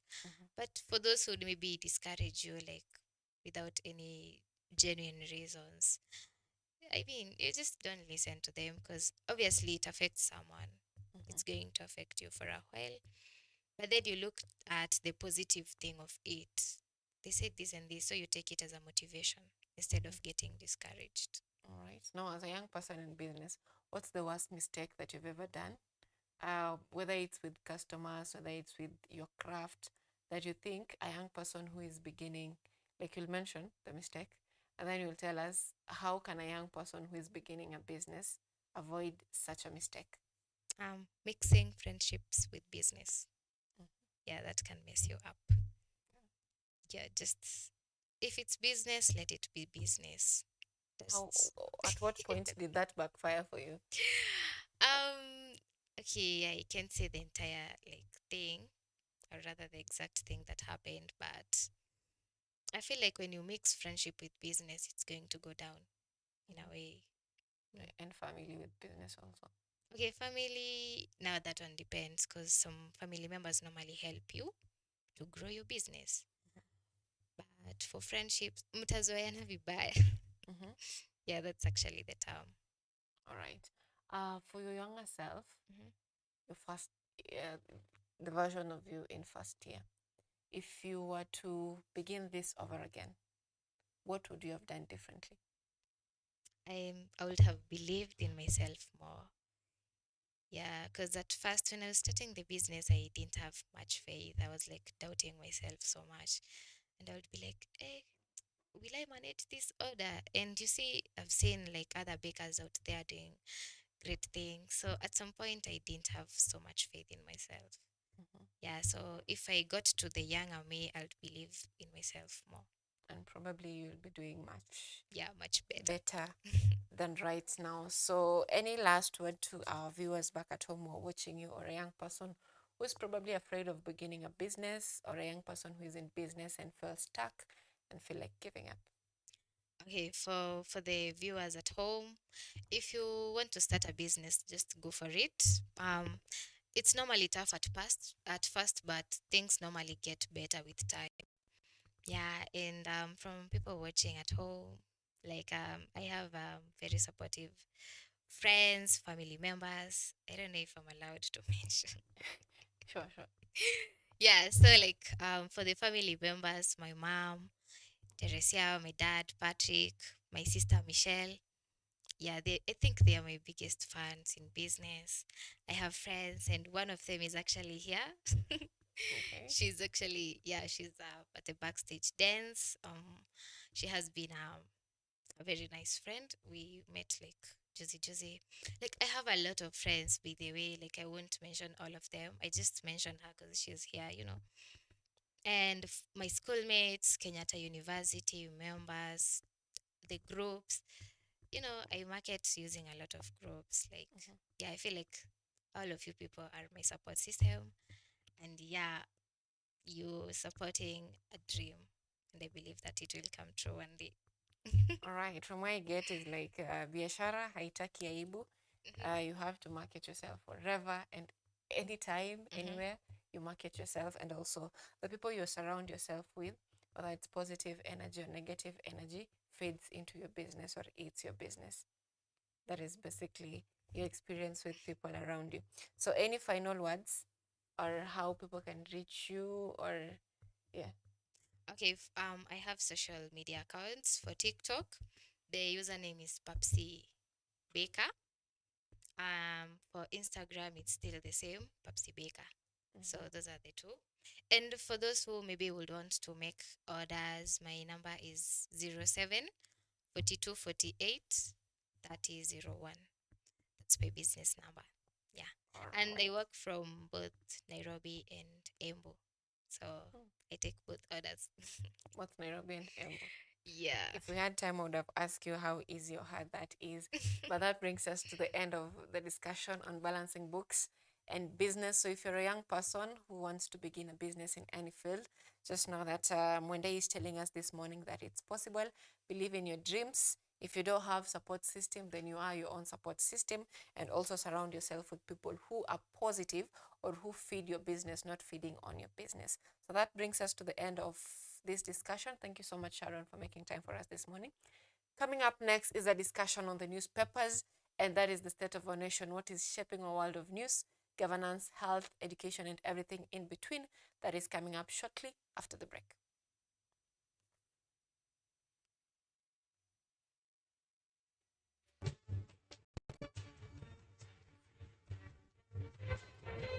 Thank you, Sharon, for making time for us. Trailblazers, the second cohort of education changemakers here in East Africa. Allow me to extend a warm greeting to our esteemed leaders, Professor K. Wainena, the Vice Chancellor, Professor Wacheka Wanjoy, the Deputy Vice Chancellor, Professor Mildred Nawir, the Registrar and Corporate Affairs, Prof. George Kosambey, the Director of the Regional Leadership Center, Rosemary Dinda, the Deputy Director and Partnership for the Regional Leadership Center, Sianda Kaba, the Program Manager for Trevor Noah Foundation, Melissa Janda, Male Manager for Trevor Noah Foundation, our dedicated facilitators, Deputy Vice Chancellors, RLC colleagues, mentors, alumni, and fellow changemakers. And of course, a heartfelt shikamo to our second cohort of education changemakers. You are the reason for us to gather here today. All protocol observed, Jambo.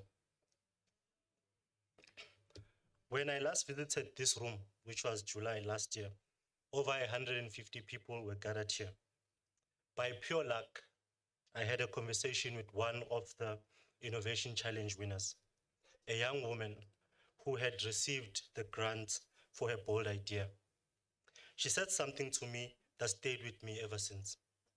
In fact, it changed how I think about what it truly matters to us as change makers.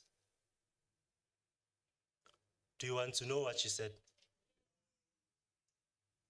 Well, she did not make a statement.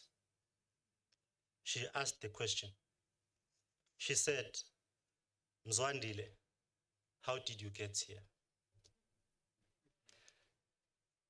Her question reminded me that our journey is not just about efforts, but it's about the doors that were opened along the way. So I want to ask the same question to you today. Please think back to a moment and perhaps think, how did you get here today? And I don't mean the Uber, the flight, or the shuttle, or the boda, or the matatu. I do not mean physically. I mean in life. How did you get here? Perhaps I can get 2 volunteers who can share how they got here. Young leaders, there's a gentleman over there.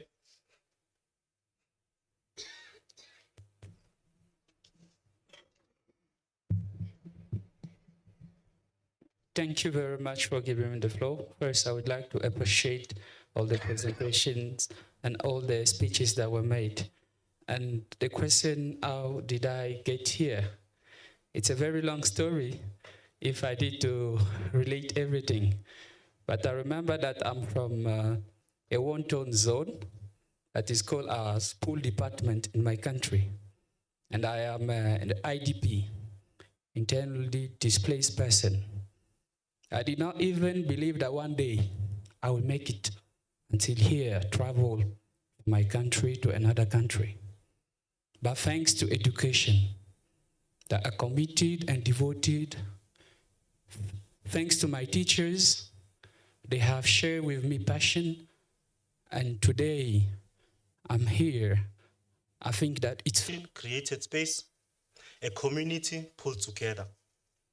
and we chose to show up. For me, my answer is this. I got here because of opportunities. At the Trevor Noah Foundation, we believe in creating those opportunities. We know that passion alone is not enough. To make a difference, it takes action, collaboration, and investment in people's potential. Our mission is to transform lives through education because education is the greatest equalizer. It is the key that unlocks doors. It is the tool that equips young people to build a future that they can be proud of. This is why I'm reminded by the words of President Obama. He said, Africa does not need strong men. Africa needs strong institutions. And those institutions don't just build themselves. They are built by people like you. Teachers, innovators, leaders, and change makers. And so our role as education change makers is to build those institutions. Is to build stronger and better schools, is to build stronger and better edtech companies, is to build stronger and better government systems, is to build stronger civil society organizations. This is how we move forward, from individual effort to collective impact. Because collaboration is the only comparative advantage. Because collaboration is our only comparative advantage. President Obama also said, we are the ones we have been waiting for. But here's the problem. Too often, we are still waiting. We never arrive. I'm not saying all of this as a detached observer or a guest speaker. I'm saying this as a fellow change maker who knows that this journey you are on is not easy. And I believe it is because we sometimes lack the one thing that unlocks everything else, which is belief. You are here today because someone believed in you. And if you ever find yourself in doubts, as Dr. Jane had mentioned earlier, please believe in our belief in you until your own belief kicks in. So what I want to leave you with today is this word, believe. So when you are being heavily criticized, you must believe. When you are unsure, you must believe. When you are tired, you must believe. When you don't feel ready, believe. When no one supports you, believe. When the path seems unclear, believe. When you are afraid to fail, believe. When the stakes are high, believe. Even when you think you are not perfect, believe. You don't need to be perfect to go all out for yourself. All you need is belief. So, ladies and gentlemen, what do I mean then by believe? I mean B is for you to be bold. There's nothing extraordinary that ever comes from playing it safe. Take risks, dream big, step into spaces where you never imagined possible. So say it with me, be bold. Be bold. Be bold. And then E is for enlightenment. It's for us to seek knowledge, embrace growth, and never stop learning. L is for leadership, meaning we must influence through service and not through titles. Lead with empathy, integrity, humility, and courage. And I is for innovation and inclusion, which means we must build solutions that uplift others, ensuring that no one is left behind. E is for excellence. Strive for the highest standard, even when no one is watching. V is for vision. Have the courage to see beyond what is into what could be. Dream not just for yourself, but for generations to come. And lastly, E is for endurance. Believe long enough to see your purpose unfold, because real change takes time. This is what it means to believe. Before I close, on your t-shirt, you have the Trevor Noah Foundation logo. What you would notice is that the logo is a tree. It's a bark of a tree. But I just want to ask a question, but just by a show of hands, if you know, right? So did you know that a tree must grow in opposite directions at the same time? Just raise your hand if you know. You didn't know. So the tree, it grows deep into the roots.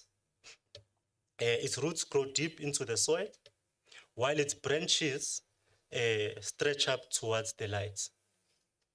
So cohort 2, today you begin the same journey as a tree. Some of your growth will be visible to the world, and much of it will happen unseen in your roots. But both matter and both count. As you begin this journey, remember this. Energy is transferable. Hope is transferable. Belief is also transferable. Take what will be poured into you from this program and multiply it into your communities. So let your roots grow deep in values and your branches stretch wide in service and innovation. That's how we're going to build a forest of change makers across Africa. So Education Change Makers Cohort 2, this is your moment. Believe in yourself, believe in each other, believe in Africa, because when you believe, you don't just change your own life, you change the world. Thank you, asante sana. Thank you very much, Mzwandile, for those remarks. I request you to kindly remain on stage for the next session, which will be unveiling of the banner. And as you proceed to the banner, I'd like to invite the Vice Chancellor, Professor Paul Wainaina, to join you at the banner. Also, to support this process, I'd like to invite Professor Asheke Wanjohi, the Deputy, cut the ribbon on the following counts. 3, 2, 1. Education change maker.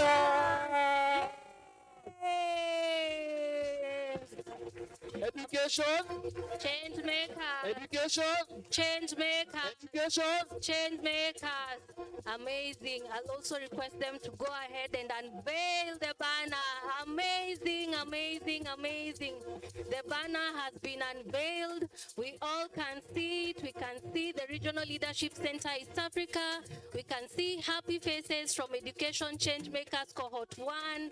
We can see the words empower, transform, and impact. And that is the call to you, Education Change Makers Cohort 2. We can see the logos. What a moment. Let's appreciate them once again. Amazing. I'd now like to request our chief guest and vice chancellor, accompanied by our other guests, to proceed to the media banner for the first photo. Welcome.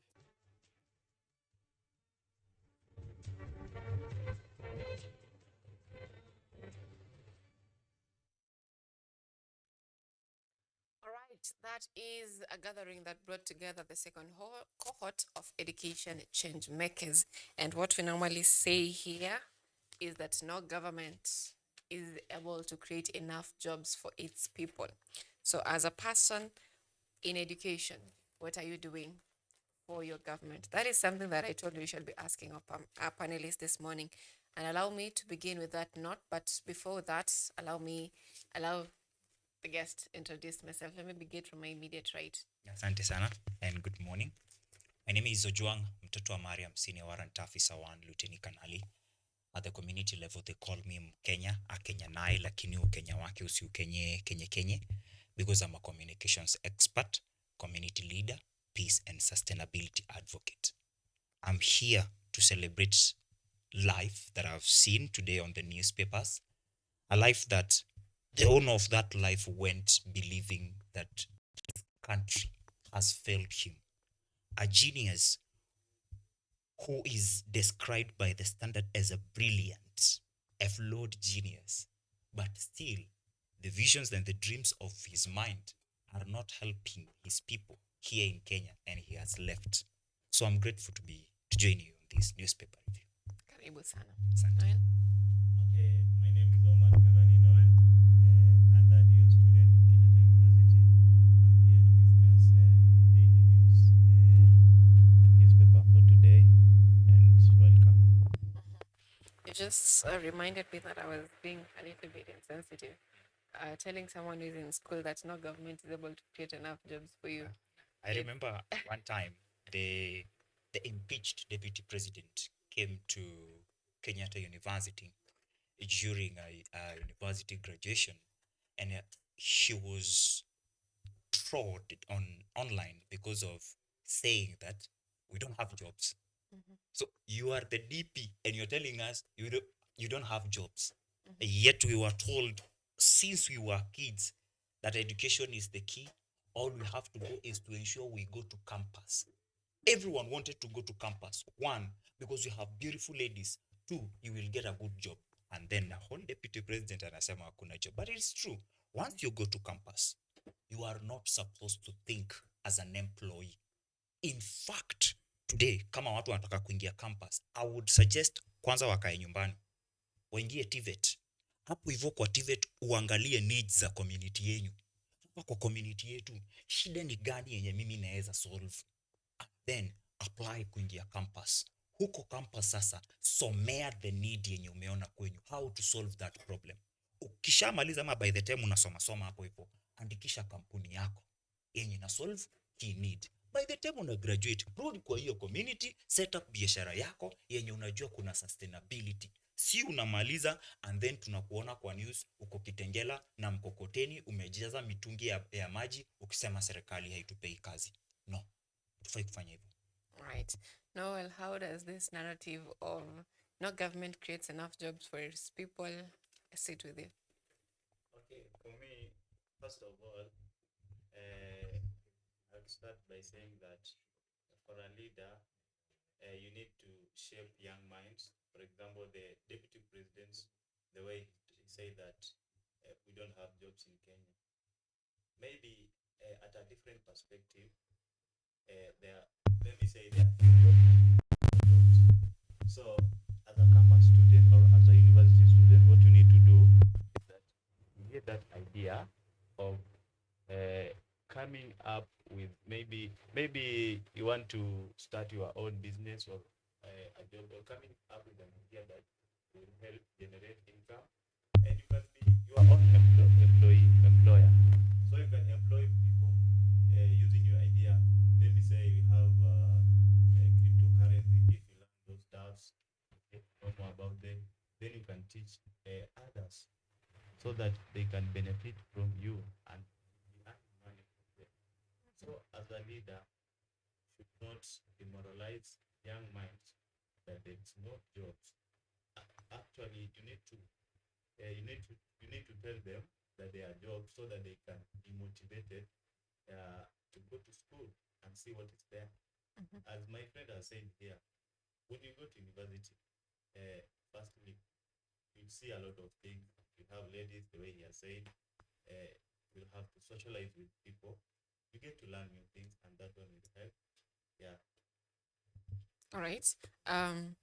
I hear you, but then I feel like you want the government to lie, because if you're saying that the government should not tell people that they're not jobs, because in real sense, no government, whether it's in Kenya, in Africa, anywhere, no government can actually create enough jobs for young people in the country. And if we look at it in this perspective, that the education system as it is right now, most of the time, you get to campus, study. The guest that we've just had before, right here, She's a finalist doing education, I think arts. And she says that she has been in business, doing bakery business since she was in second year. And she's not seeing herself pursuing education further because she thinks money is good outside. So it's not like going to campus was a waste. And it's not like it's false that there are no jobs.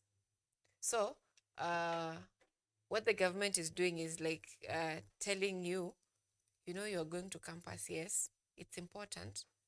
When you get that degree, you'll have beaten illiteracy, but then you will not have beaten poverty. That's basically what the government is telling us, that wewe ukipata degree yako, ujinga kidogo umeacha, lakini umaskini hapo ndo unaanzia. And then I feel like it's a way that the Western culture used this system to keep us into poverty. One of the ways of controlling someone is when you are told that when you go to school, after school, you'll get a job. After the job, you'll work, retire. So that keeps your mind into that state. You'll not think beyond, you know, I can begin my company and actually become a millionaire. I think that's basically the mind that was kept with us by our colonizers, that the only way to success is going to school, getting a degree. And for people at home, please don't get me wrong. I'm not saying education is not important. I'm just saying that if you're going to school, think outside the box. Yes, the government should be creating an enabling environment to sustain businesses and create more job opportunities. But then as a person, what are you doing for your country? All right. I think we are in order on that note. I want us to, now that we're still on matters education, we have the Daily Nation, which says that crackdown on school unrest. Students implicated in riots will sit their national exams at designated centers outside the schools as authorities grapple with a wave of unrest. Education Cabinet Secretary Julius Ogambas has directed school managers to enforce strict disciplinary measures, including expulsion. So my question is, a Form 4 student strikes, like wakuja wafanye mtihani, that is, or are we addressing by punishment or by punishing the student? What problems are we addressing? Are we addressing the problem that why are they striking? Is it because they're not heard? Or are we addressing the problem of, is it that we are not morally upright as a generation? Or is it a parent's problem raising their children? Or is it an institution problem? What solutions or what problem are we solving here? Let me begin with you from Ojon. First of all, issues to do with unrests. Spendi kuziongelelea sana. Because I tend to sound contradicting. But it is because I'm convinced of what is true. People don't just sit down and say, tuchome hapa. No. It doesn't happen like that in a school setup assembly where every Monday, every Friday, students gather to pray.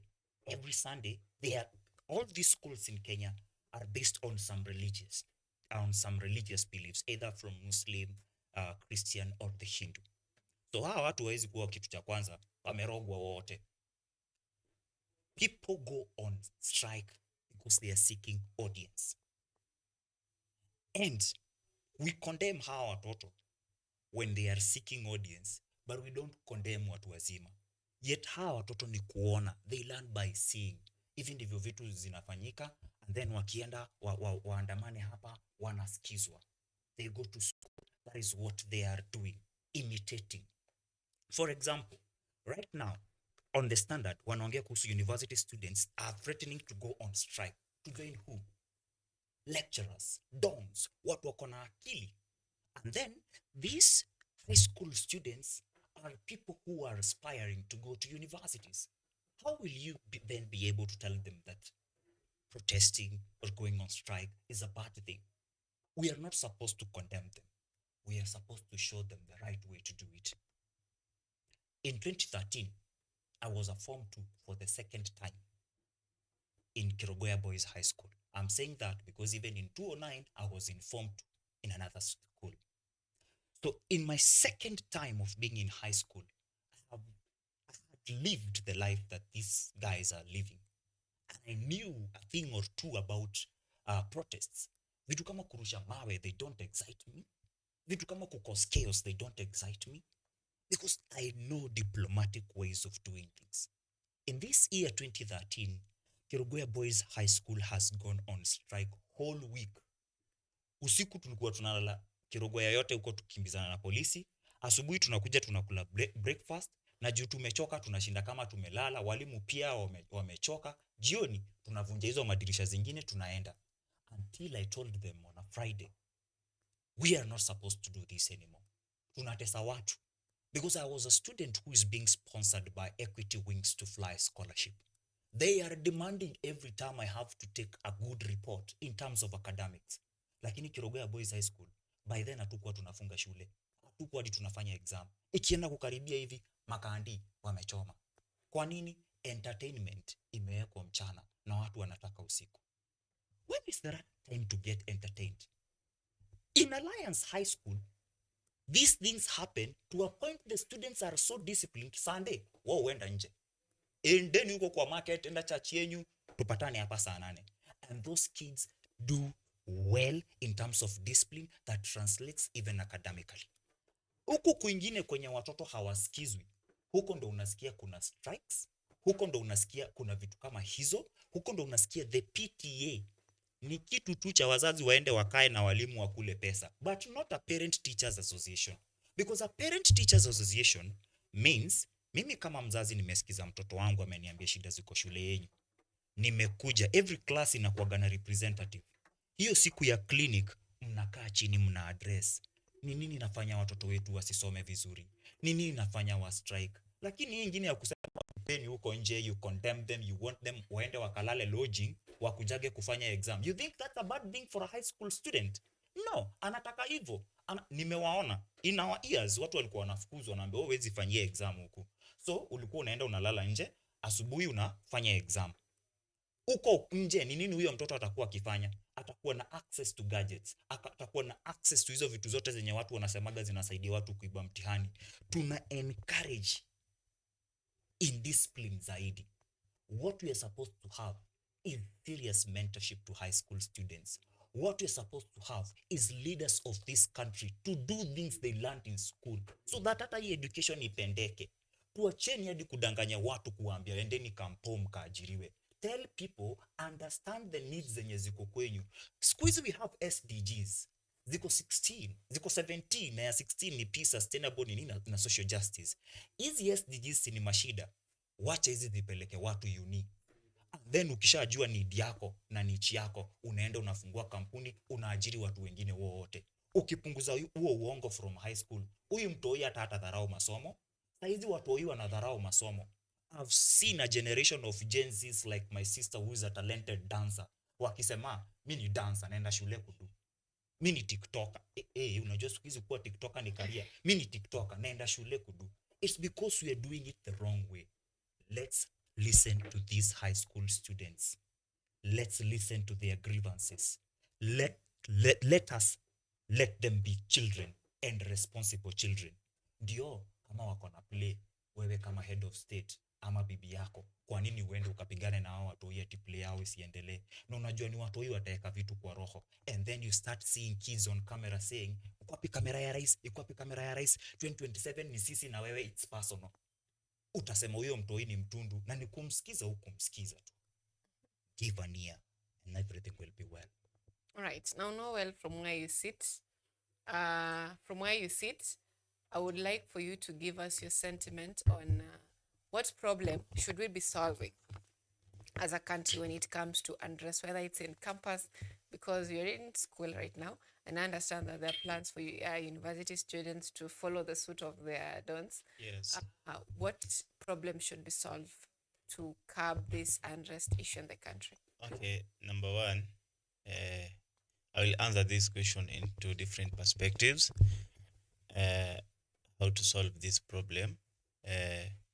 Number one, we need to make sure that students, they are not, okay, let me say they are interacting with drugs outside, maybe especially with these students that are in boarding. Wale wanafunzi ambao kwa boarding school ndo wanapitia hiyo shida sana. Unapata ile time ako hapo ndani ya shule, maybe studies ni mingi sana. Some schools unapata hakuna break from morning to evening, students anasoma, anafaa at least anakuwa na break maybe nini, kama ni siku ya entertaining. For example, form 4 ukiangalia some schools, hiyo entertainment wanatolewa, hakuna kwenda entertainment. Na ile ni kitu tayari mindset alikuwa ameset kwa mind yake from form 1 to form 4 nitakuwa naenda entertainment. Akimiss hiyo, anaona ni kwamba anadhulumiwa, so inamsukuma kufanya vitu mbaya, maybe kama kuchoma shule ama kuengage in drugs, maybe akona stress, pressure on top. And then another thing, mimi nataka ni correct government, CS Ogamba anasema maybe they need to do, au form 4 they need to do their exam outside the school.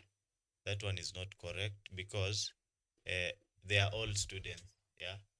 Ile kitu imewaleta education imewaleta pamoja, it's a unifying factor kwa hao students, ndio maana waitwa students. So kipeleka hao nje, that means maybe they are criminals, naona hawafai wakae na wengine shuleni, which is not good.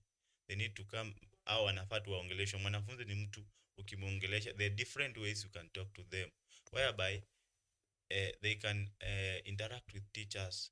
Mwanafunzi, for example, au walimu, you know your students, yeah? You call your students, mnaongea naye, unamwambia shida iko wapi, nimekuona recently uko hivi na hivi, where is the problem? As a parent at home, mwanafunzi akirudi nyumbani, interact na yeye, ask him or her where is the problem, akwambie, ndio muweze kusuluhisha hizi mashida zinatokea shuleni. Mwanafunzi kuchoma shule, mwanafunzi kutoroka, sijua ametoroka ama amepewa suspension. Just interact with your child, muongeleshe. Unajua parents nowadays wamachia walimu, wamachia kila kitu, like mwalimu ndio mzazi, unaona. Na mwalimu pia hata kuwapo, yeye kazi yake it's just to teach the student, na kumfunza maybe some morality, unaona. So as a parent, as a teacher, we need to come up together and help these students tujue shida iko wapi. Na pia government to ensure kwamba wanafunzi wako sawa shuleni. For example, maybe mwanafunzi anafukuzwa shuleni, maybe the school fees hajalipiwa, si ndio? Si kuna students they need to, kuna government ina fund some funds kwa students ndio wasome shuleni. So napata unexperienced hiyo pressure, anashindwa kusoma, unaona. Juu every time anafukuzwa, anaambiwa aenda nyumbani, leta school fees. So anapata inampea stress kwa kichwa, anasema nitafanya nini ndio hii stress ishe? So, acha nitumie madawa za kulevya ndio maybe nitapunguza, ama nilewe ndio maybe stress ipotee. Unapata the moment anatumia hiyo, anakuwa addicted with time. After amekuwa addicted, unapata sasa hizi issues zingine kama kuchoma shule sasa zinatokea, unaona. Ama unapata in some cases, unapata shule zingine mwanafunzi anapiga mwalimu. Mimi nimekuwa na school whereby nimeona na macho mwanafunzi akipiga mwalimu. Juu yani like unapata anaona mwalimu anamdharau, juu sasa anaona ni kama wako the same, juu zile vitu anatumia. Then wakati wewe kama mwalimu umepata mwanafunzi kwa hizo illicit behaviors, you need to come up with a good solution for that. Sio maybe umempata hivyo then unamtorture. There is that torturing, maybe unapiga mwanafunzi hadi anakuwa na maybe maumivu, unaona, hadi anakuwa na mafikirio. Unapata mwingine anaweza end up kwenda kujiua, unaona. Which is not good. Yeah. All right. Now, it is less than 90 days to Christmas. And you're smiling. Mwaka inaisha kwa wale zishaanza kuongelelewa mapema. Mwaka huu ni mwaka wangu. You have less than 90 days kwa mwaka yako kuisha. Now, we have an increased death toll that are related to road accidents in the country. And Standard is saying that the Daily Nation, death toll for 9 months of 2025 is higher than recorded similar period in 2024. Ndio mwaka yenye tumeona, okay, each year, it's like we're always saying we are seeing more accidents. And this year, the latest, in fact, yesterday when I was coming from home, I also tulizuiwa kwa traffic. There was also another accident around Gilgil. And this happened, I think, on Saturday, or was it on Friday, where 16 members of the same family lost their lives. And it's I don't know if sickening is the right word, because I don't know who we should be blaming. Susan Wanjiru wishes it was just a nightmare, but it isn't. Her elderly parents, her son, the driver of the ill-fated matatu, and 4 sisters are gone. They were among 16 relatives who left their Muranga village on Sunday for Lanet to visit an ailing kin. They never made it to their destination. We've had the National Transport, the NTSA body, doing continuous, what is this word? Madereva wanarudishwa shuleni. Assessments. Yes. They do it over and over again. If you want to school, you're required to go back to school to renew your license and all that. This is to ensure that that you are up to date with safety measures on the road. And just here, I think it's still on this show, that one day we mentioned of the 1,000 bob exam registration fee, which apparently is illegal. It's like a hongo, because they say that if you go for the test with the NTSA, if you're going to do the exams, what you need to know is the MTB, the Model Town Board. If you know how to operate the Model Town Board, and you know a few signposts, the signs, road signs, if you know a few of them, you know how to move around the Model Town Board, and you know how to move the car forward and move the car behind, you are fit to get your driver's license. But is this making people drivers? Because being a driver is being able to, operate in tough situations. And the driver of this, was it this accident, who said that the accident could not be avoided. So is it the body that regulates how drivers are supposed to conduct themselves?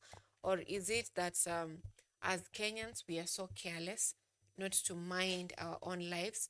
Or should we blame the travel companies not being strict on their drivers? Who are we supposed to blame here, or where is the problem? Because we're heading towards the festivities, and we all know that it's a time when there's always so much rush. So how well can we avoid having more death toll recorded in the coming months? Let me begin with you, John. The middle one yenye umesema kwa choices ulikuwa umepeana about Kenyans now being careless is about ile story watu tunasema goodwill.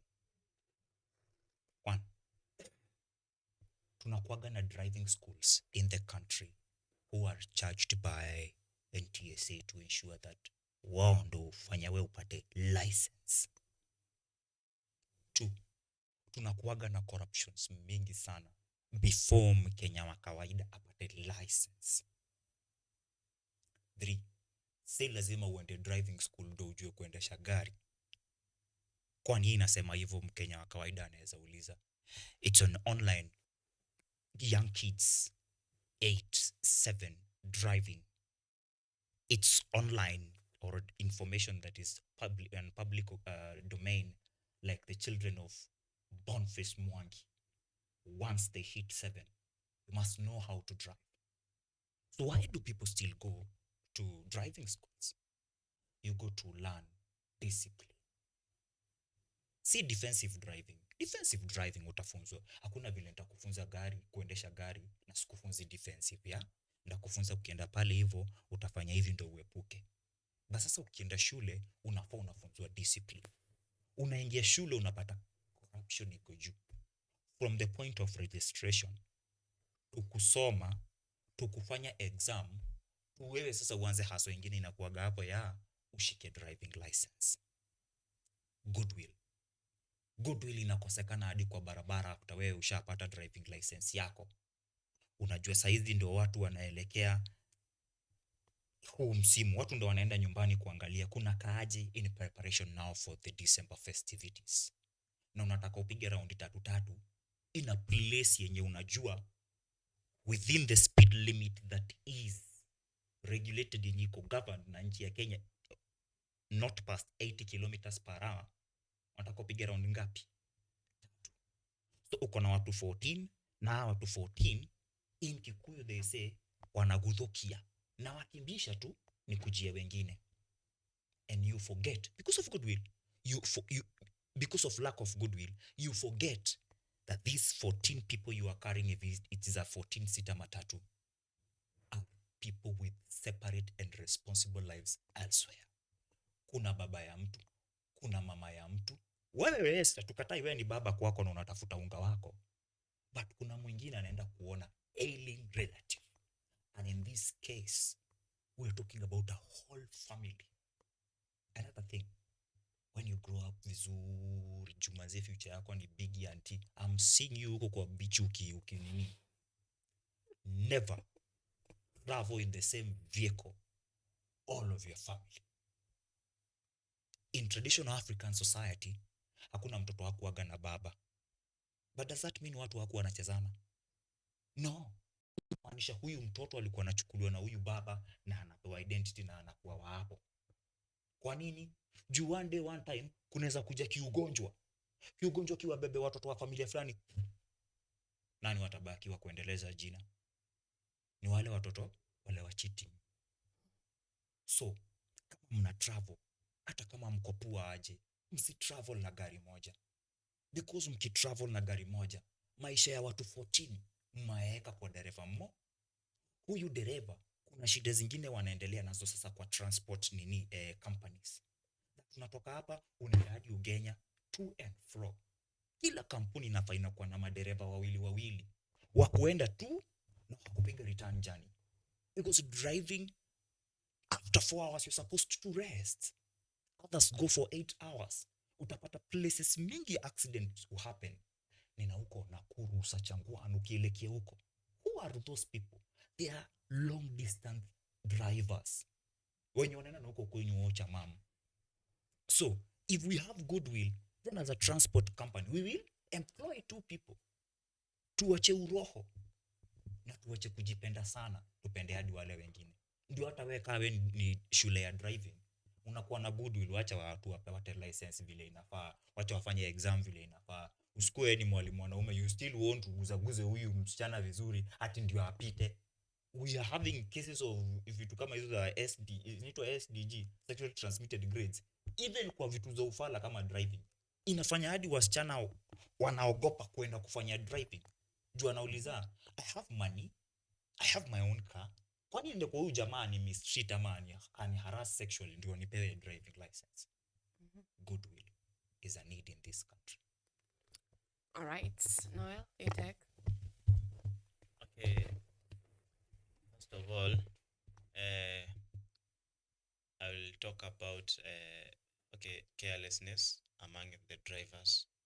When they are driving, they are so careless. Kenyan drivers are so careless on roads. For example, maybe the person is driving, yet is on the phone, maybe on a phone call.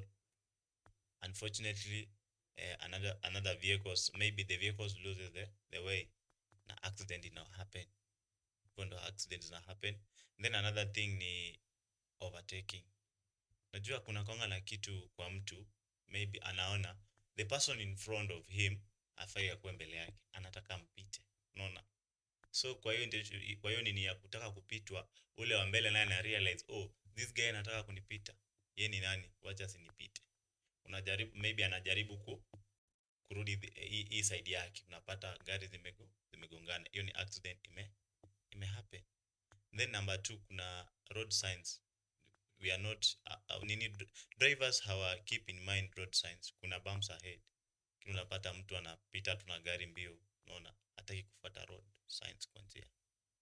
So while on roads, make sure that tuna make our safety first.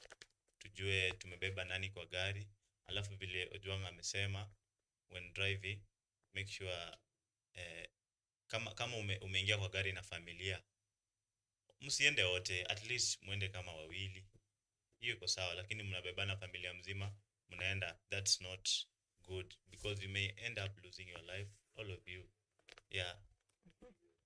All right. Now, before we get into what's given prominence on the Standard, the Star is a little bit political today. We have opposition lacks allies and yet to visit half the regions. So it's the 24 counties which the presidential candidate must have support from. And the weak link in Gachagua, Kalonzo axis, that's the headline they've given prominence there. And we have 3 people here in the opposition who want to be presidents, at least the ones who are loud. Okay, all of them want to be president. We have Karua, we have Gachagua, we have Kalonzo, we have Matiang'i. Eugene ndo sijasikia akisema anataka kuwa president. Hezitaka sahi. Naye ampe kura. So we have a divided opposition for that matter. And matters we've talked of politics, but then still at it again, this is what we have, so we have to discuss it. So we have the ODM and UDA are popular in several counties in the country. Currently, ODM is not in the opposition, so bado wajaamua misimamo yao. Though some say that Baba will leave UDA hapo mbele, but then it's yet to be determined. As far as we speak right now, the broad-based government has most counties, and we have the opposition in less counties. The opposition, we have Kisii, a divided Mount Kenya, and the Ukambani region, and a divided Western region. For KK, we have, let's begin with for ODM. ODM, we have the coastal region, the 8 counties, I think. In the coastal region, we have Nyanza, we have a section of Western, and also, which part is this? Coast, Nyanza, section of Western. That is for Nyanza. That's where miguu imekita kambi. For UDA, alipeana passport za bure and ID, so definitely we have the northern region. We have the Rift Valley region and a division of the western region. So that alone is a huge chunk of the country in support of the broad-based government. Do you think it is possible for the opposition to take over? Because of the division you've talked about? Yes. I'll address it. I hope I'll use less than 2 minutes. Mm-hmm. 1, the more you see, the more we are not seeing. Politics right now is a mirage for everyone except for the work, including the president. You are seeing today, tomorrow you wake up, everything is different. Have you listened to the opposition? Every time they are saying we are a united opposition, we will make sure one person becomes the flag bearer. But in their own part, they are doing that in their own parties. So Gachagua in DCP will say, we are united, tukifika pale mbele tutasimamisha mtu mmoja. But anaongeza anasema aje? Na ule Matiang'i ni mole. Jubilee goes, Matiang'i talks. We will make sure that we are a united opposition. And in 2027 tutasimamisha mmoja.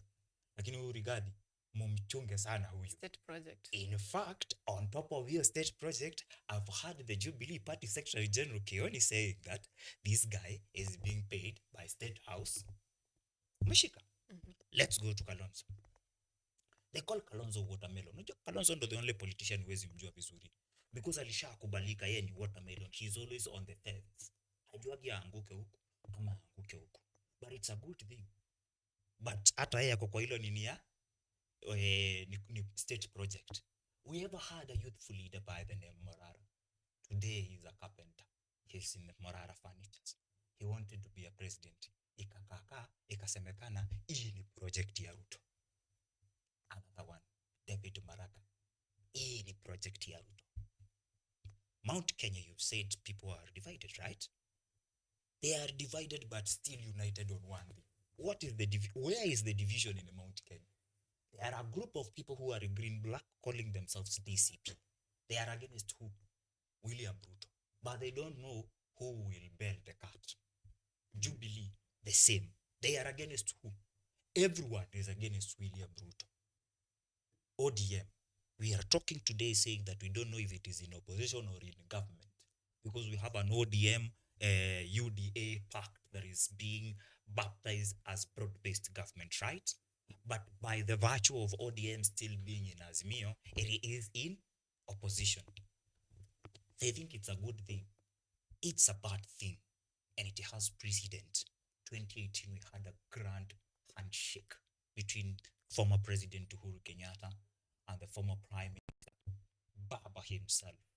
In 2022, it was the very first time I had believed in the peace I had seen and voted for a Luo candidate. I voted for Baba. I was not alone. What will happen in 2027? Will I vote for Baba? What will happen in 2027? Will I vote for Ruto? People are united on one thing, that the country today inaenda vibaya. Na ndio maana ni ngumu hadi kusell Gaba. Ask me. I've seen people tukika hapa hivi wenye wanapenda the star, watukaa Blue Smile. When they are talking, we still agree on one thing. Wakenya tunaumia. Hata upende Gaba aje Wakenya tunaumia. Wametoa Linda Mama imeongelewa akasema hapana, si tulileta Linda Jamii. And someone asked, ni sawa ulileta Linda Jamii, but Linda Mama ilikuwa ya mama kwa sababu anajifungua na anahitaji. Wewe Aaron Cheruiyot senator utapata ball lini? Ndio sasa hii Linda Mama tutoe kwa mama tupeleke kwa jamii yenu yote. Hiyo kukosa goodwill hiyo bado ndio inatuunganisha. Wakenya 2027 manze tutakuwa united. Naomba tu, if you are a Kenyan above 18 years today, irrespective of who you want to vote for in 2027, haijalishi hata kama ni Ruto, please register as a voter so that we will not be like South Africa. All right. Now, Noel, I'm on you again. Our leaders, whether they are politicians, okay, our leaders. Yes. Politicians, that is, most of them are only enemies on top of vehicles. But ni majirani huku Karen.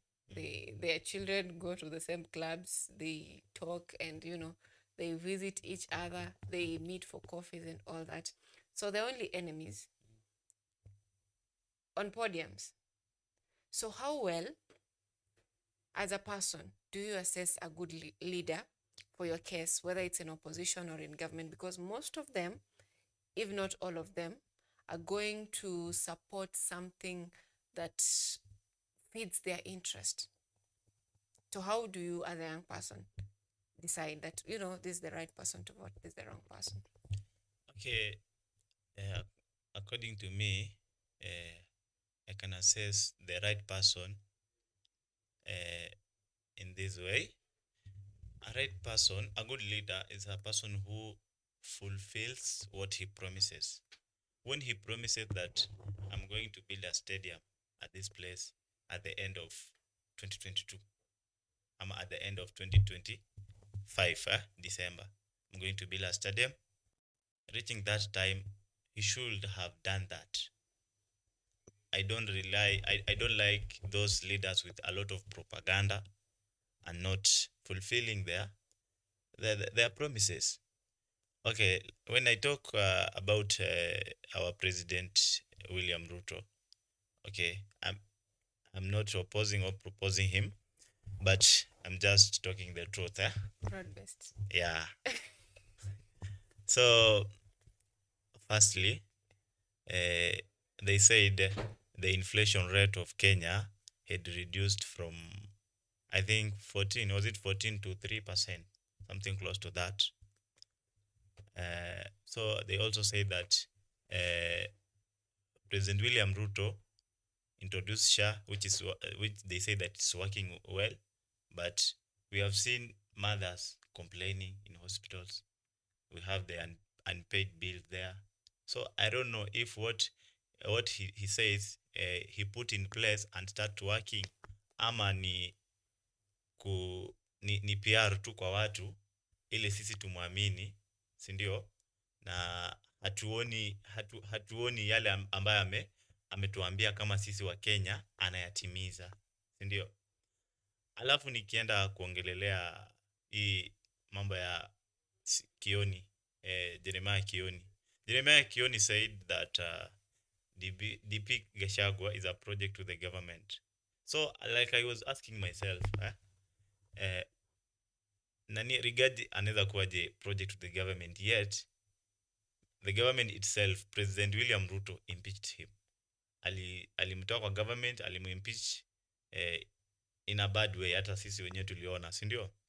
Sasa I don't know how like this politics zinaenda juu maybe it's another setup, labda pia imekuja kudivide, si ndio? Kudivide hii nini, but anyway, yeah. So additionally nataka kusema kwamba hii Kenya pale tunaelekea saa hii, ni bora wewe mwenyewe ukue uhai,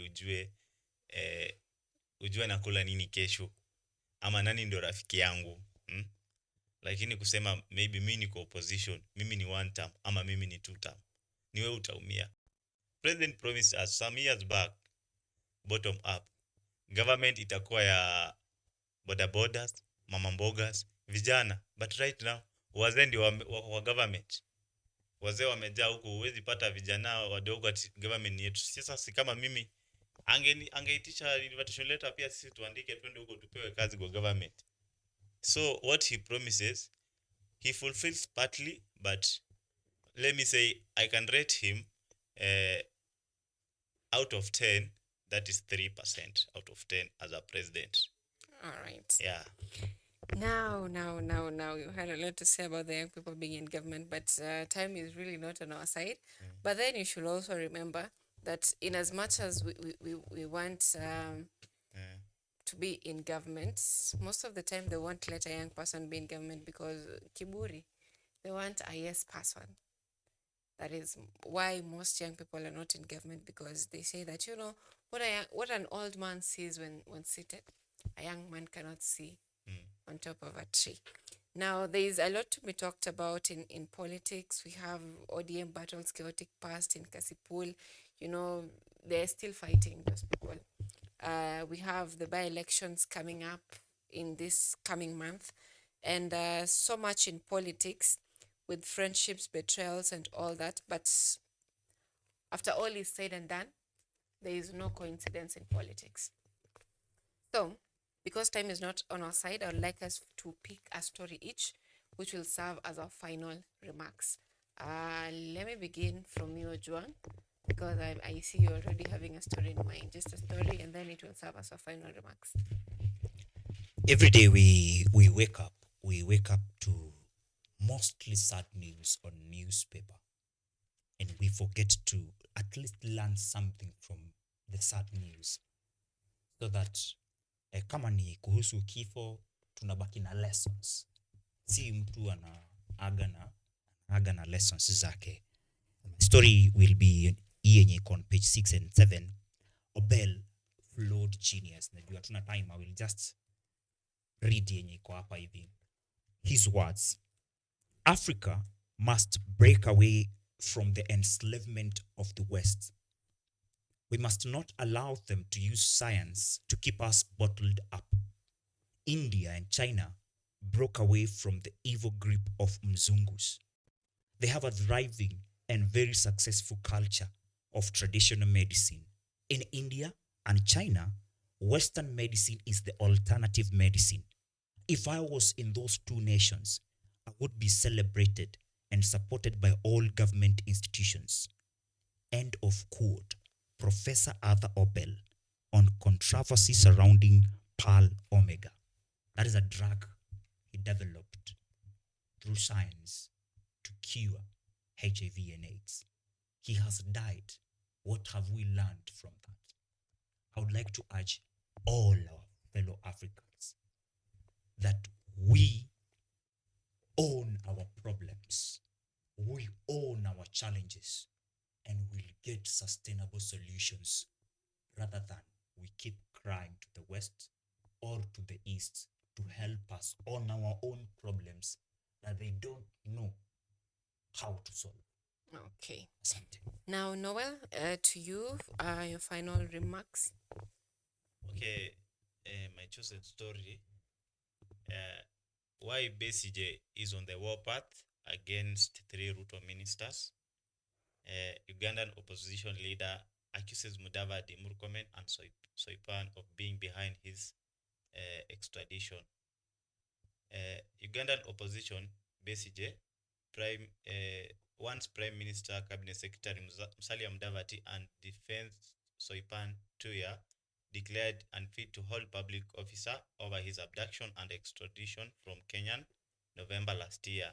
Interior CS, Murkomen, Inspector General Douglas Kanja, and General Immigration Services Evelyn Cheluget have also been named in the petition to the High Court. Okay.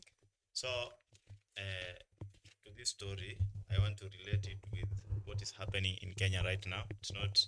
This is not the only person that maybe. Okay, before I relate, let me elaborate more on this story. We don't have much of time.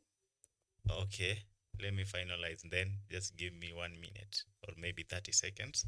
So, in Kenya right now, things are not the way they seem. You can wake up maybe today, criticize the government, then tomorrow you are nowhere to be seen.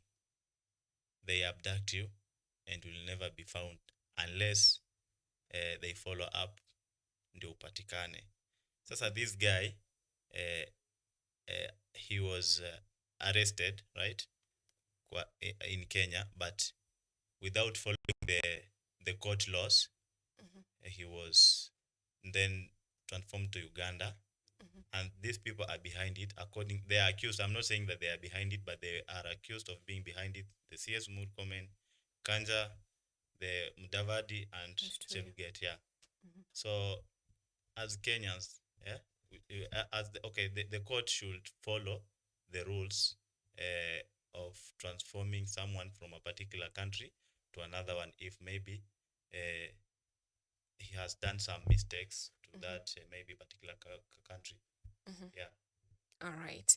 Thank you so much, Noel. Now, I remember you were talking of the inflation rate. At 2025, it's at 4.5%. That's as per August. And it decreased from 7.68% in 2023 and 4.06% in 2025. That is projections according to Kenya National Bureau of Statistics. All right, now that is just to clarify to our viewers back at home, because we were mentioning of from 16 to 3%, it's at 4.5%. Now that brings us to the end of the newspaper review this morning. Thank you so much, gentlemen, for making time for us this morning. And for our viewers back at home, thank you so much for staying with us from 7 a.m. all the way to this time. Until next time, it's bye from us.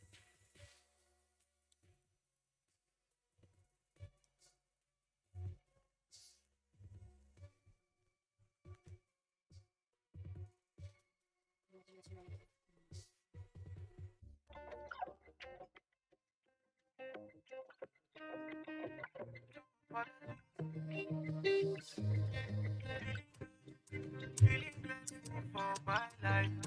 Baby, don't have to lie to me. I'll be alright. No apologies.